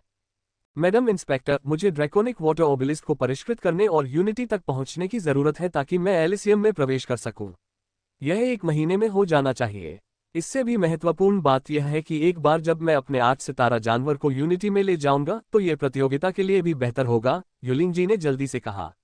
यूलिंग कबीले को जल्दी नहीं थी और निरीक्षक स्वर्ग के एलिसियम के लिए रवाना नहीं हो सकते थे इससे पहले कि वह किसी तरह की सफलता हासिल कर ले। सैंक्टम प्रतिस्थापन चुनौती में 3 लड़ाइयां शामिल हैं, पुरानी पीढ़ी, वर्तमान पीढ़ी और युवा पीढ़ी के बीच की लड़ाई। पुरानी पीढ़ी के लिए हमें केवल वेई तियानकांग और वेई किन से निपटना है और यह मेरे लिए काफी आसान होना चाहिए। वर्तमान पीढ़ी के लिए म्यू यांग एक कठिन चुनौती है, लेकिन मेरे बेटे और यूलिंग जियो के साथ साथ लाइटनिंग मैनर के अन्य लोगों के साथ यह अभी भी प्रबंधनीय है। बोलते समय लाइटनिंग सेगनूर ने ली यानफेंग पर एक नजर डाली जिसने वापस सिर हिलाया। बाद वाले को पता चल गया कि यह उसके चमकने का समय था। युवा पीढ़ी के लिए वेई गोवा और अन्य सभी लोग बेकार हैं जिनका उल्लेख करना भी बेकार है। हमें केवल एक व्यक्ति की चिंता करनी है, लाइटनिंग सेगनोर ने आगे कहा। वह कौन हो सकता है? यूलिंग होंग ने पूछा। ली तियानमिंग, वह जो एबिसल ट्रायल्स में दिखाई दिया था। ये वही है। हाँ, वह वेई तियानकांग का पोता है। तो फिर वह निश्चित रूप से मर चुका है। एक बार जब मैं यूनिटी तक पहुंच जाऊंगा और मेरा जानवर 8 सितारा बन जाएगा तो मैं उसे उसके देवताओं को देखने के लिए भेज दूंगा। यूलिंग जी के चेहरे पर दुर्भावना देखना मुश्किल नहीं था। वास्तव में आप उसे मेरे पास छोड़ सकते हैं। हमारे बीच भी कुछ ऐसा ही है, लिन जियाओटिंग ने हंसते हुए कहा। जिन यिक्सुआन ने कहा, अगर हमें सिर्फ उसी की चिंता करनी है तो हमें युवा पीढ़ी के लिए अंक सुरक्षित करने चाहिए। इसका मतलब है कि हमें पुरानी पीढ़ी और मौजूदा पीढ़ी के बीच सिर्फ एक ही जीतना है। एड्स बाय पब फ्यूचर, मेरे हिसाब से तीनों अंक हासिल करना कोई समस्या नहीं होनी चाहिए। वेई तियानकांग अपनी बेटी को खोने के बाद से ही पिछड़ गया है। मैं उससे आसानी से निपट सकता हूँ, लिन झाओ ने हंसते हुए कहा। बहुत बढ़िया, सोंग येशु ने जवाब दिया। ठीक है, जिस दिन यूलिंग जी यूनिटी पहुंचेगी उसी दिन उसकी शादी होगी। एक बार जब ये तय हो जाएगा तो हम वेई कबीले को पत्र भेज देंगे और अगले दिन चुनौती पेश करेंगे। जिन येशुआन ने अंतिम निर्णय लिया। यूलिंग जी, हमें निराश मत करो। लेडी लॉन्ग अभी भी प्रायद्वीप में है तो सफलता पाने की कोशिश करो, उसे इंतजार मत करवाओ। निश्चित रूप से श्रीमान निरीक्षक। अच्छे से, चुनौती जीवन और मृत्यु की है, उस दिन स्वतंत्र रूप से हत्या करना कोई मुद्दा नहीं है। उनसे तुरंत छुटकारा पाना सबसे अच्छा है। सुनिश्चित करें कि भविष्य की परेशानियों के कोई बीज पीछे न छोड़ें, सोंग येक्सु ने सहजता से कहा। तो फिर हम उन्हें मिटाना सुनिश्चित करेंगे, लाइटनिंग सेगनोर ने ठहाका लगाया। और इस तरह दावत जारी रही। Lotus Blossom Garden Lightning Manor के एक कोने में एक शांत जगह थी। यहाँ साल भर झाड़ियाँ और फूल खिलते रहते थे और बगीचे की देखभाल के लिए हमेशा नौकर मौजूद रहते थे। हर कोई जानता था कि यह बगीचा लिन जियाओटिंग की मंगेतर म्यू किनकिंग का था। जब म्यू किनकिंग सैंक्टम में साधना कर रही थी तो वह शायद ही कभी यहाँ रहने के लिए लौटी हो, लेकिन तब भी वह यहाँ के वातावरण को लेकर बहुत चुस्त थी और हमेशा यहाँ की सफाई पर जोर देती थी। लेकिन पिछले कुछ दिनों से नौकरों को बगीचे में प्रवेश करने से पूरी तरह से मना कर दिया गया है। आधिकारिक कारण यह है कि म्यू किनकिंग को एबिसल युद्ध के मैदान में लगी गंभीर चोट से उबरने की जरूरत थी। बगीचे के अंदर एक तालाब था जिसका पानी एकदम साफ था और उसमें सुनहरी मछलियां मजे से तैर रही थीं। तालाब के बीच में एक छोटा सा मंडप था जहां सफेद कपड़े पहने एक लड़की धीरे धीरे अपना सितार बजा रही थी। उसकी उंगली तारों पर नाच रही थी। धुन कभी कभी जोशीपूर्ण होती थी, लेकिन कुल मिलाकर यह एक उदास धुन थी जो उसके वाद्य से निकल गई। अचानक धुन बंद हो गई और लड़की को उल्टी आ गई और खून की एक काली धार फर्श पर फैल गई। उसने अपने जबड़े भींच लिए, अपने होठों से खून पोंछा और फिर अपना गाना शुरू किया। बड़ी बहन किनकिंग, एक छोटी लड़की अंदर आई। उसकी आंखें लाल और सूजी हुई थीं। जाहिर है उसने पिछले कुछ घंटे आंसुओं में बिताए थे। जीथर की आवाज बंद हो गई। म्यू किनकिंग मेज के सहारे खड़ी हो गई, उसका कमजोर शरीर हवा में कांप रहा था। बड़ी बहन किनकिंग, तुम्हें बिस्तर पर आराम करना चाहिए। डॉक्टर ने कहा है कि तुम्हें कम से कम 1 महीने तक आराम करने की जरूरत है। लिन जियाओ ने आगे बढ़कर कांपती हुई म्यू किनकिंग को सहारा दिया। जियाओ, तुम इतनी उदास क्यों दिख रही हो? म्यू किनकिंग ने लिन जियाओ के बालों को बिखेरा। ये कुछ भी नहीं है। लिन जियाओ ने अपना सिर हिलाया। एड्स बाय पब फ्यूचर, मुझसे झूठ बोलने का कोई फायदा नहीं है। क्या तुमने अपने भाई से बहस की? म्यू किनकिंग ने पूछा, लेकिन लिन जियाओ ने जवाब में बस अपने दांत काटे। उसकी आंखों से आंसू बहने लगे। वे ऐसा कैसे कर सकते हैं? और वह ऐसा क्यों करेगा? लिन जियाओ गुस्से से कांप रहा था। मुझे बताओ, क्या वह यूलिंग जी से शादी करने जा रहा है? म्यू किनकिंग ने धीरे से पूछा। तुम्हें कैसे पता चला? लिन जियाओ उसे बताना नहीं चाहती थी। उसे लगता था कि वह इस खबर को बर्दाश्त नहीं कर पाएगी। मू किनकिंग ने पिछले कुछ दिनों में बहुत कुछ सहा था। ये समझ में आता है। जीवन बस ऐसा ही है। म्यू किनकिंग ने कमजोर मुस्कान दी। बड़ी बहन, मुझे माफ कर दो, मैं कुछ भी नहीं बदल सकती। लिन जियाओ ने उसके हाथों को कसकर पकड़ लिया, बोलते समय उसके आंसू अभी भी गिर रहे थे। बाहर निकलो। अचानक उनके पीछे से एक कर्कश आवाज आए। दोनों लड़कियां पीछे मुड़ी और नीले रंग के कपड़े पहने एक युवक को देखा, जिसकी आंखों में बिजली चमक रही थी। लिन शियाओटिंग आ गया था। ऐसा लग रहा था कि उसके बारे में बात करना ही उसे बुलाने के लिए पर्याप्त था। भाई, लिन जियाओ ने गुर्राहट के साथ कहा। अभी बाहर निकले। तुम्हें और क्या चाहिए? क्या तुम्हें पर्याप्त नहीं मिला? लिन जियाओ ने पूछा। मुझे किनकिंग से कुछ बातें कहनी है और तुम्हें ये सुनने की जरूरत नहीं है। अब भाग जाओ। नहीं, गार्डो, जियाओ को बाहर लाओ और उसे 2 सप्ताह के लिए घर में बंद कर दो, लिन जियाओटिंग ने आदेश दिया। जागीर के कुछ पहरेदार अंदर आए और लिन शियाओ को अपने साथ बाहर ले आए। लिन शियाओटिंग लिन शियाओ से कहीं ज्यादा ऊंचे पद पर था और पहरेदार जाहिर तौर पर उसकी बात मानेंगे। 1 मिनट बाद बगीचे में सिर्फ लिन शियाओटिंग और म्यू किनकिंग ही बचे थे। लिन जियाओटिंग ने उसे क्षण भर देखा और फिर झोपड़ी में बैठ गया। कुछ खेलो। म्यू किनकिंग की आंखें सुस्त थीं क्योंकि वह अपने जीथर की ओर वापस जा रही थी। एक गीत जो प्रेम की सुंदरता पर विचार करता था पूरे बगीचे में गूंज रहा था। हालांकि बजाते समय उसने तारों से अपनी उंगलियां काट ली और नोट उतने सुंदर नहीं थे जितने होने चाहिए थे। किनकिंग, उसकी आंखें तालाब में मछलियों पर केंद्रित थीं जब उसने उसकी बात को बीच में रोकने के लिए कहा। हाँ, तुम्हारा जीवन बद्ध जानवर मर चुका है और तुम्हारी आत्मा के स्रोत टूट चुके हैं। तुम जीवन भर के लिए अपंग हो गए हो और कुछ भी इसे नहीं बदल सकता। वह सुनहरी मछलियों के साथ खेल रहा था। क्या तुम्हें नाराजगी महसूस होती है? पब फ्यूचर द्वारा विज्ञापन। बिल्कुल नहीं। अच्छा, तुम्हें किसी से भी बेहतर पता होना चाहिए कि वास्तविकता कितनी क्रूर हो सकती है ना? लिन जियाओटिंग उठे और ऊपर से उसकी ओर देखा। सहज रूप में, तुमने मुझ तक पहुंचने के लिए ली तियानमिन के शरीर को पार किया और अब मैं एक बेहतर महिला के लिए तुमसे छुटकारा पा रहा हूं। ये सब सामान्य है ना? लिन जियाओटिंग ने पूछा। म्यू किनकिंग का सिर नीचे झुका हुआ था, खून अभी भी उसकी उंगलियों से टपककर उसके सिर पर गिर रहा था। हाँ, आंसू गिरते रहे जिससे एक पोखर बन गया जो खून के काले तालाब में मिल गया। तुम इतनी परिपक्व हो कि तुम्हें पता है कि कब हार मान लेनी चाहिए, है ना? लिन जियाओटिंग उसकी वर्तमान स्थिति में उसकी ओर देखना भी नहीं चाहेगी। बेशक, बड़े भाई टिंग। उसने अपने आंसू पोंछने की कोशिश की लेकिन उसके चेहरे पर और ज्यादा खून लग गया। ये सुनकर खुशी हुई कि तुम्हें पता है कि तुम क्या कर रही हो। लिन जियाओटिंग ने उसके कंधे थपथपाए। मैंने पिताजी से कहा है कि आप लोटस ब्लॉसम गार्डन रख सकते हैं। आप यहाँ फूल उगाने, मछलियाँ पालने, अपना जीथर खेलने और जो भी आप करना चाहें करने के लिए स्वतंत्र हैं। मैं वादा करता हूँ कि आप एक आरामदायक जीवन जिएंगे। लेकिन तुम्हें यहाँ से नहीं जाना चाहिए। मैं नहीं चाहता कि तुम लोगों के सामने आओ। एक बार जब तुम मर जाओगी तो मैं तुम्हें लिन परिवार की कब्र में अपने नौकर के रूप में दफना दूंगा। अगली बार जब मैं वापस आऊंगा तो मैं तुमसे मिलने की कोशिश करूंगा। ये बताना मुश्किल नहीं था कि म्यू किनकिंग लंबे समय तक जीवित नहीं रहने वाली थी। किनकिंग, मैंने तुम्हारे लिए जितना संभव था उतना पहले ही कर दिया है ना? उसके कंधे पर हाथ रखते हुए लिन जियाओटिंग ने मुस्कुराते हुए पूछा। बेशक, मरने के बाद भी भाई टिंग का सेवक बने रहना मेरे लिए सम्मान की बात है। म्यू किनकिंग ने जवाब देते हुए अपने चेहरे पर मुस्कान लाने की पूरी कोशिश की। लेकिन उसका चेहरा खून से सना हुआ था जिससे वह बिल्कुल भी आकर्षक नहीं लग रहा था। बहुत बढ़िया। ये तथ्य कि आप हमेशा जानते हैं कि आपके लिए क्या सबसे अच्छा है, यही कारण है कि मैं आपको पसंद करता हूं। मेरा एकमात्र अफसोस यह है कि चूंकि भाई टिंग स्वर्गीय यांग थंडर मैनुअल का अभ्यास करते हैं, इसलिए आप तब तक सांसारिक इच्छाओं में लिप्त नहीं हो सकते जब तक आप एकता प्राप्त नहीं कर लेते। मुझे भाई टिंग के साथ एक रात बिताने का आनंद कभी नहीं मिला, मू किनकिंग ने दांत पीसते हुए कहा। खैर, मैं अब यूनिटी में हूं। दुख की बात है कि अब मुझे तुम में कोई दिलचस्पी नहीं है। कितनी अफसोस की बात है। तो फिर मैं भाई टिंग को शादी के बाद खुशियों की कामना करती हूँ, म्यू किनकिंग ने कहा। अब यह अच्छी लड़की है। मैं तुम्हें अपनी शादी में आने की अनुमति दूंगा। लिन जियाओटिंग ने उसके जवाब से संतुष्ट होकर सिर हिलाया। हाँ भाई टिंग, मैं उस दिन अपने सबसे अच्छे कपड़े पहनूंगी। इनाम के तौर पर मैं तुम्हें ये दिखाऊंगा कि मैं ली तियानमिन को कैसे मौत के घाट उतारता हूँ। इसे मैं तुमसे बदला लेना मानूंगा। लिन शियाओटिंग मुस्कुराए, म्यू किनकिंग भी मुस्कुराए, लेकिन अब वह पहले जैसी खूबसूरत नहीं रही। याद रखना कि ठीक से तैयार हो जाओ, लेकिन दुल्हन से ज्यादा चमकदार मत बनो, लिन जियाओटिंग ने उसे याद दिलाया।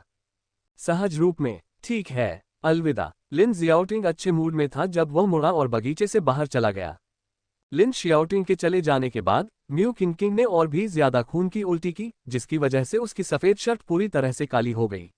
वो घुटनों के बल बैठ गई, उसका सिर मंडप के खंभे से टकरा गया, उसकी आंखों से बेकाबू आंसू बह रहे थे।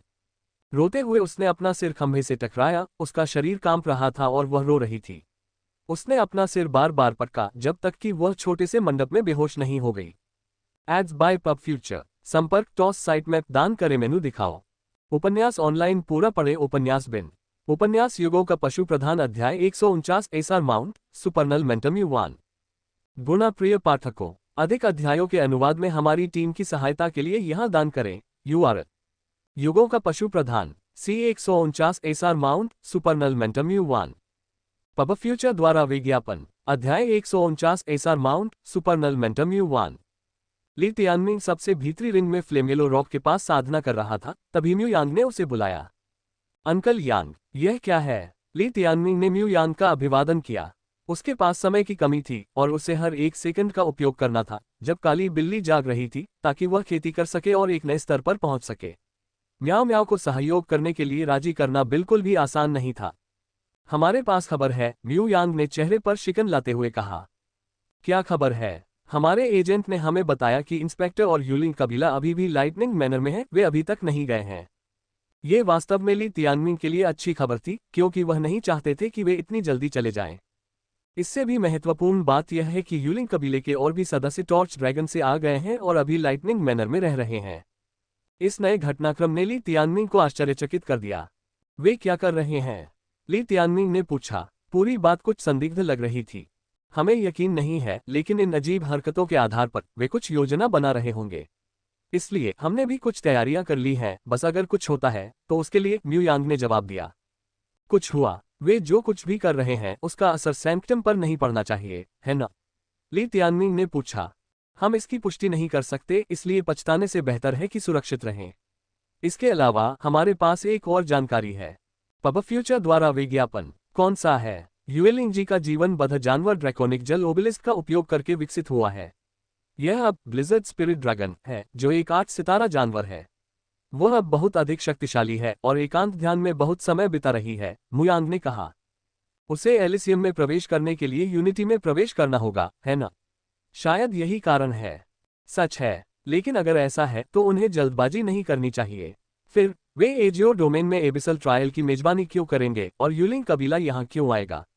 क्या आपने युद्ध के मैदान में कुछ अजीब होते देखा है?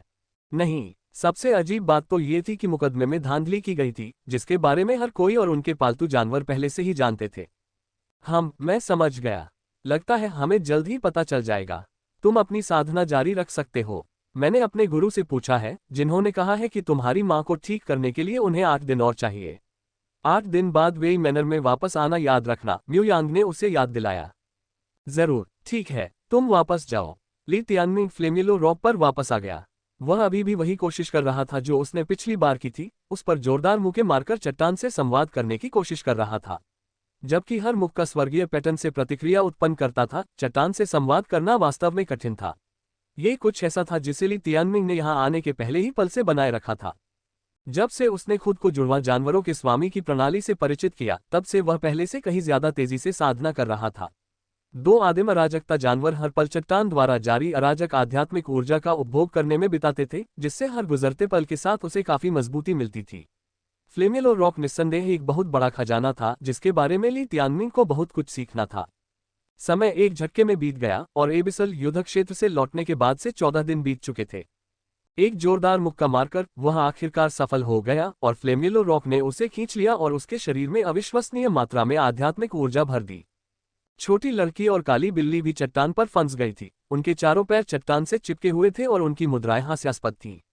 चट्टान के साथ पिछली मुठभेड़ ने ली तियानमिंग को एक ही बार में 2 स्तर आगे बढ़ने में मदद की थी। भले ही फ्लेमिलो रॉक ने उसे इस बार अधिक आध्यात्मिक ऊर्जा दी, लेकिन ली तियानमिंग ने चट्टान के साथ संतुलन हासिल करने के लिए अपनी गति धीमी कर दी थी।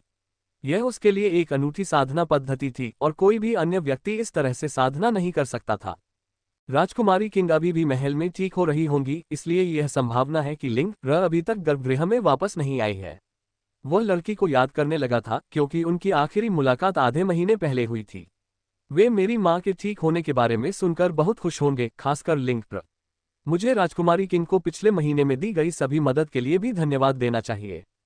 ली तियानमिंग ने अपने दो कोडेक्स को एक साथ काम करने दिया। नरकीय स्रोत और बिजली स्रोत दोनों आध्यात्मिक ऊर्जा को संसाधित करके अपने संबंधित जानवर किस बनाते हैं। दोनों शक्तियां ली तियानमिंग के शरीर में समान गति से प्रगति करने में सक्षम थी।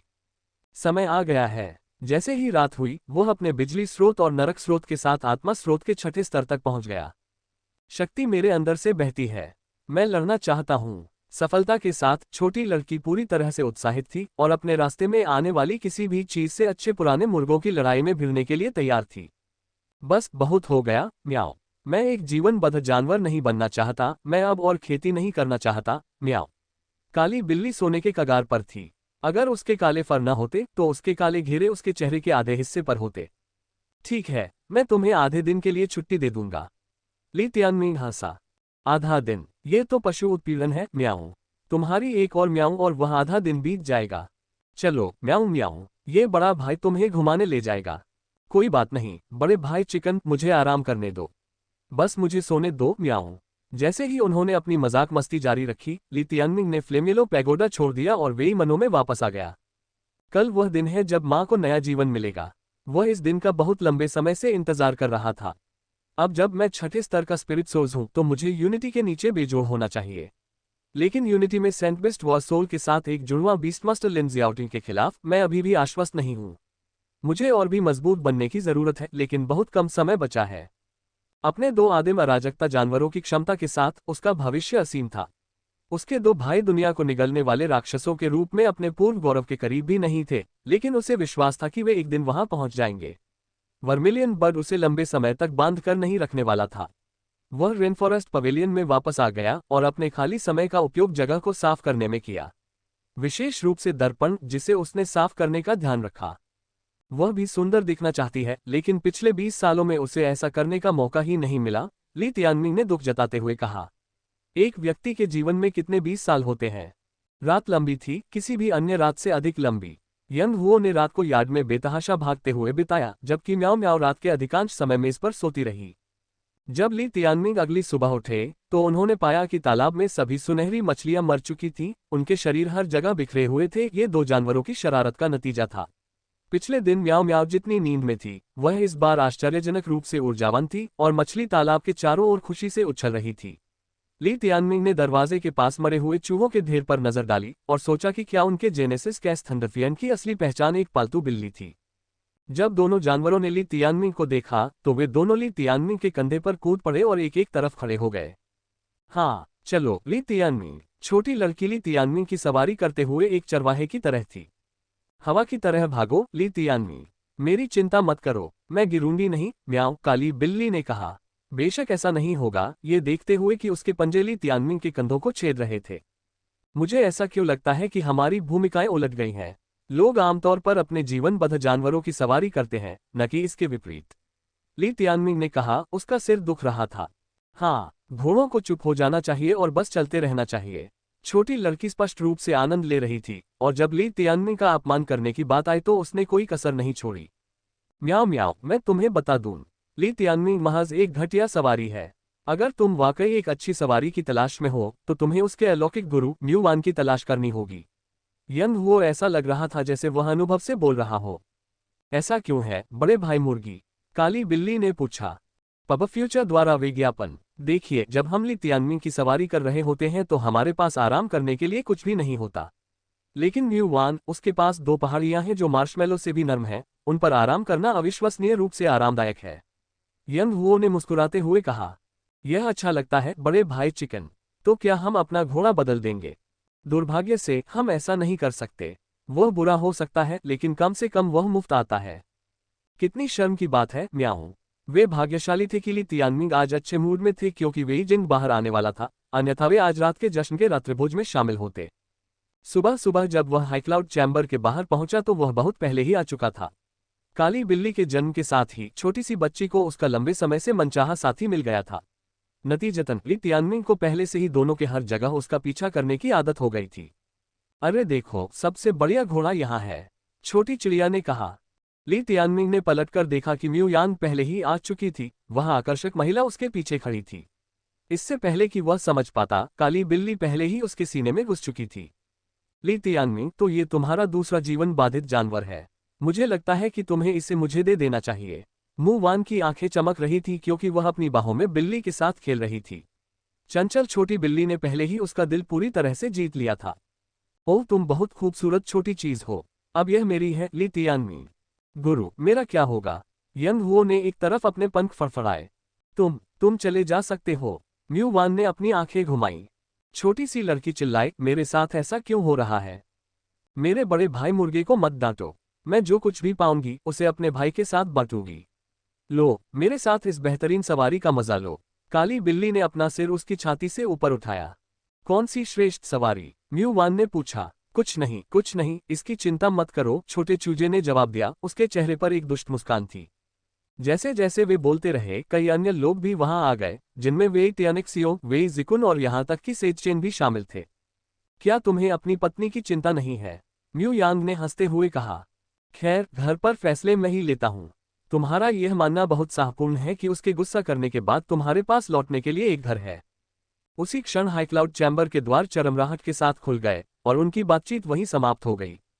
पब फ्यूचर द्वारा विज्ञापन। संपर्क टॉस साइट मैप दान करें मेनू दिखाओ।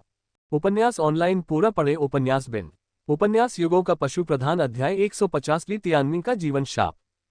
गुणा प्रिय पाठकों, अधिक अध्यायों के अनुवाद में हमारी टीम की सहायता के लिए यहां दान करें। URL: युगों का पशु प्रधान C 150 ली तियानमिंग की जीवन दशा। पब फ्यूचर द्वारा विज्ञापन। अध्याय 150 ली तियानमिंग का जीवन शाप। एक महिला धीरे धीरे खुले दरवाजे से बाहर निकली। ली तियानमिंग के लिए ये सालों के अंधेरे के बाद फिर से सूरज को देखने जैसा था और सांस रोककर उसने अपनी आंखें उस पर टिका दी। उसके बाल आकर्षक रूप से हल्के भूरे रंग के थे जो झरने की तरह नीचे गिर रहे थे। हल्के भूरे बालों ने ली तियानमिंग को विराम दिया। क्या वेई तियानकांग असफल हो गया? हालांकि उसने स्पष्ट रूप से ऐसा नहीं किया था। हालांकि यह हल्के भूरे रंग का था, फिर भी यह चमकदार और जीवन से भरा हुआ था। जब ली तियानमिंग ने नीचे देखा तो यह एक 40 वर्षीय महिला नहीं थी जिसने उसका अभिवादन किया, बल्कि एक लड़की थी जो किशोरावस्था में दिख रही थी। यहां तक कि म्यू वान, जो 30 साल से कुछ अधिक का था, उससे अधिक उम्र का दिखता था।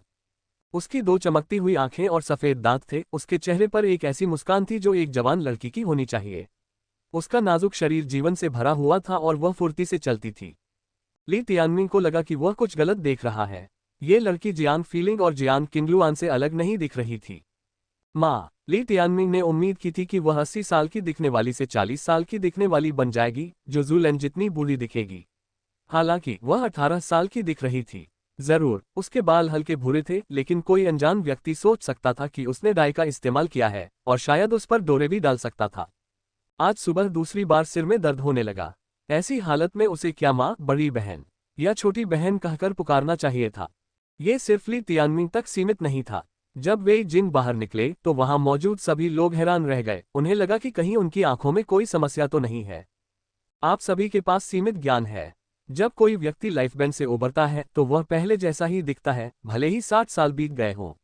वे जिन के पीछे एक बूढ़ा आदमी दिखाई दिया। वह थका हुआ लग रहा था और उसका चेहरा पीला पड़ गया था। जाहिर है, इस लाइफबैंड को हटाना वेई तियानकांग के लिए आसान नहीं था। तुम सब चले जाओ, मुझे 3 महीने आराम करने की जरूरत है। कोई भी मुझे परेशान नहीं करेगा।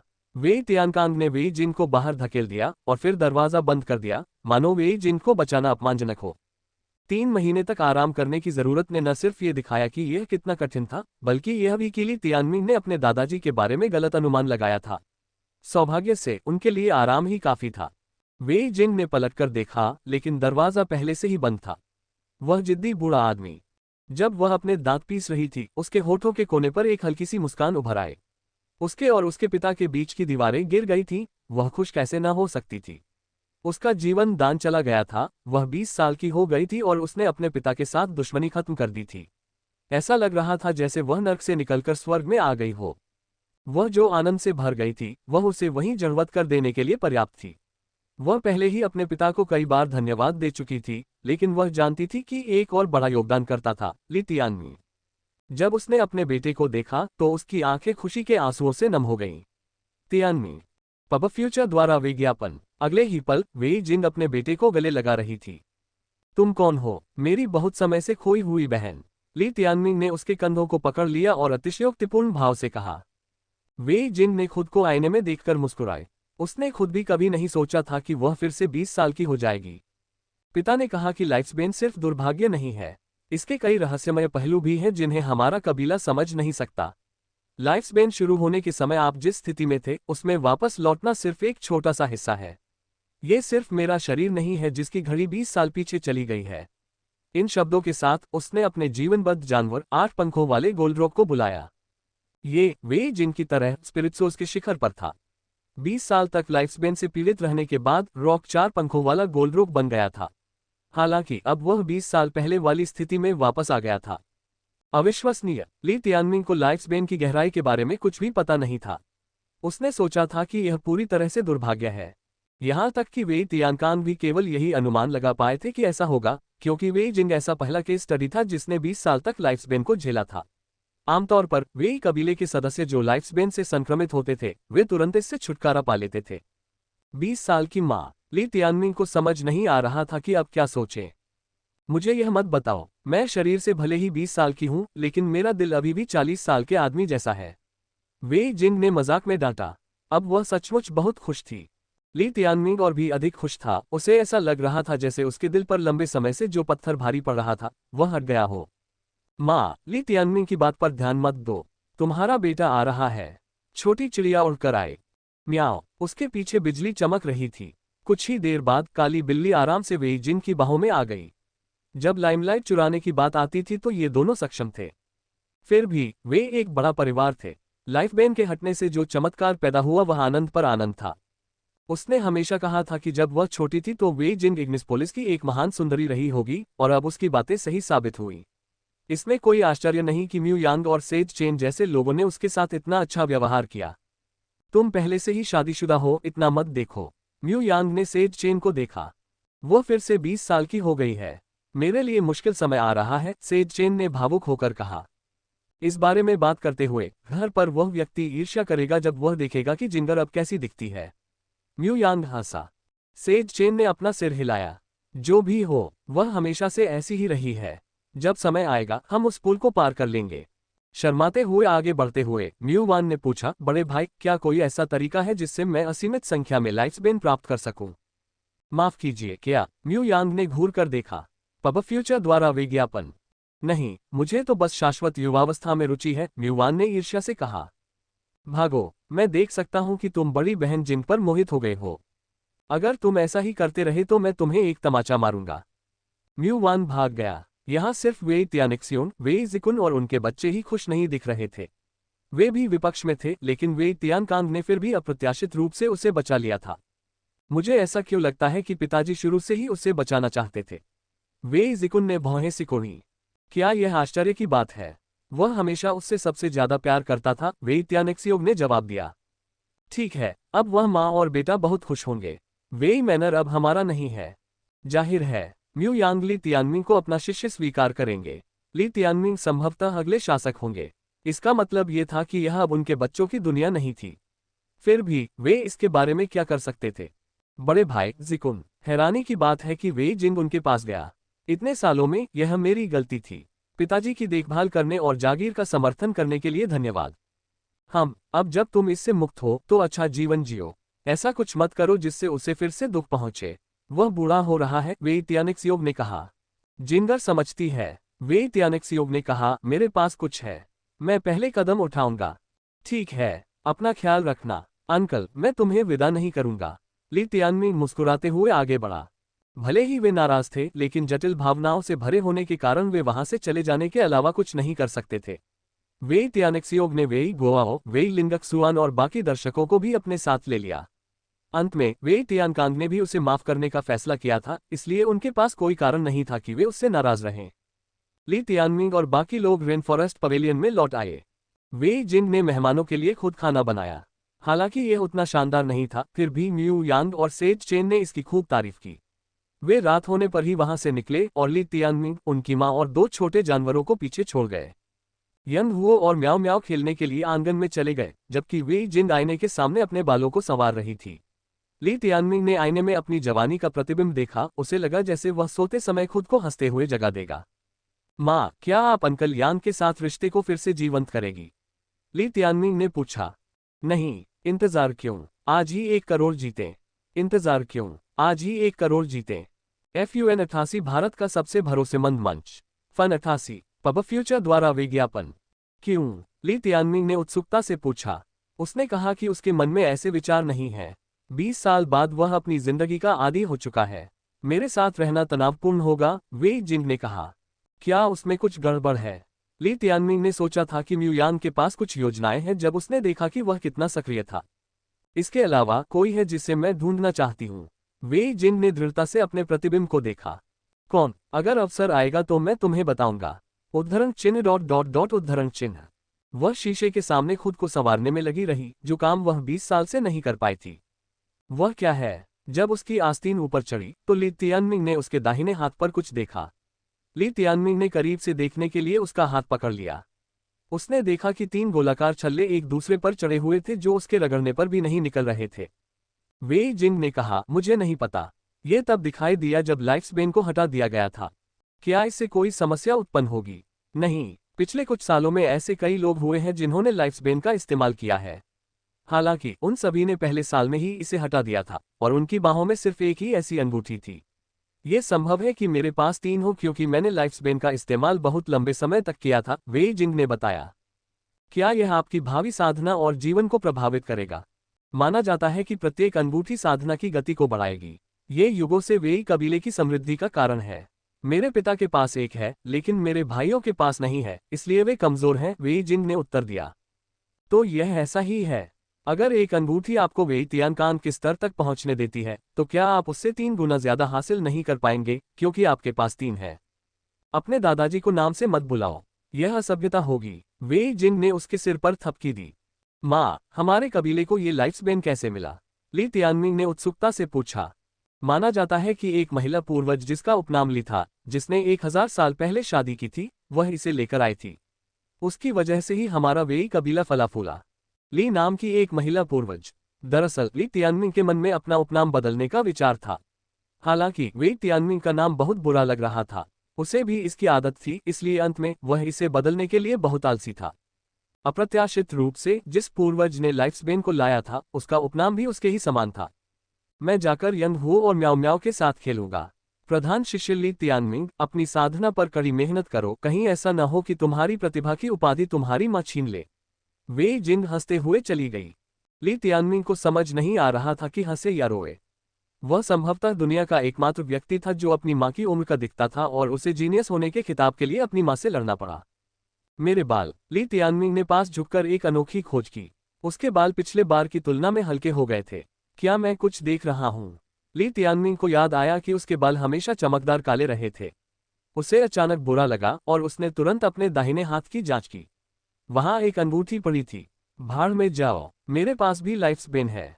ली तियानमिंग का सिर सुन्न हो गया और उसे अपने दिल में ठंडक महसूस हुई। पब फ्यूचर द्वारा विज्ञापन। संपर्क टॉस साइट मैप दान करें।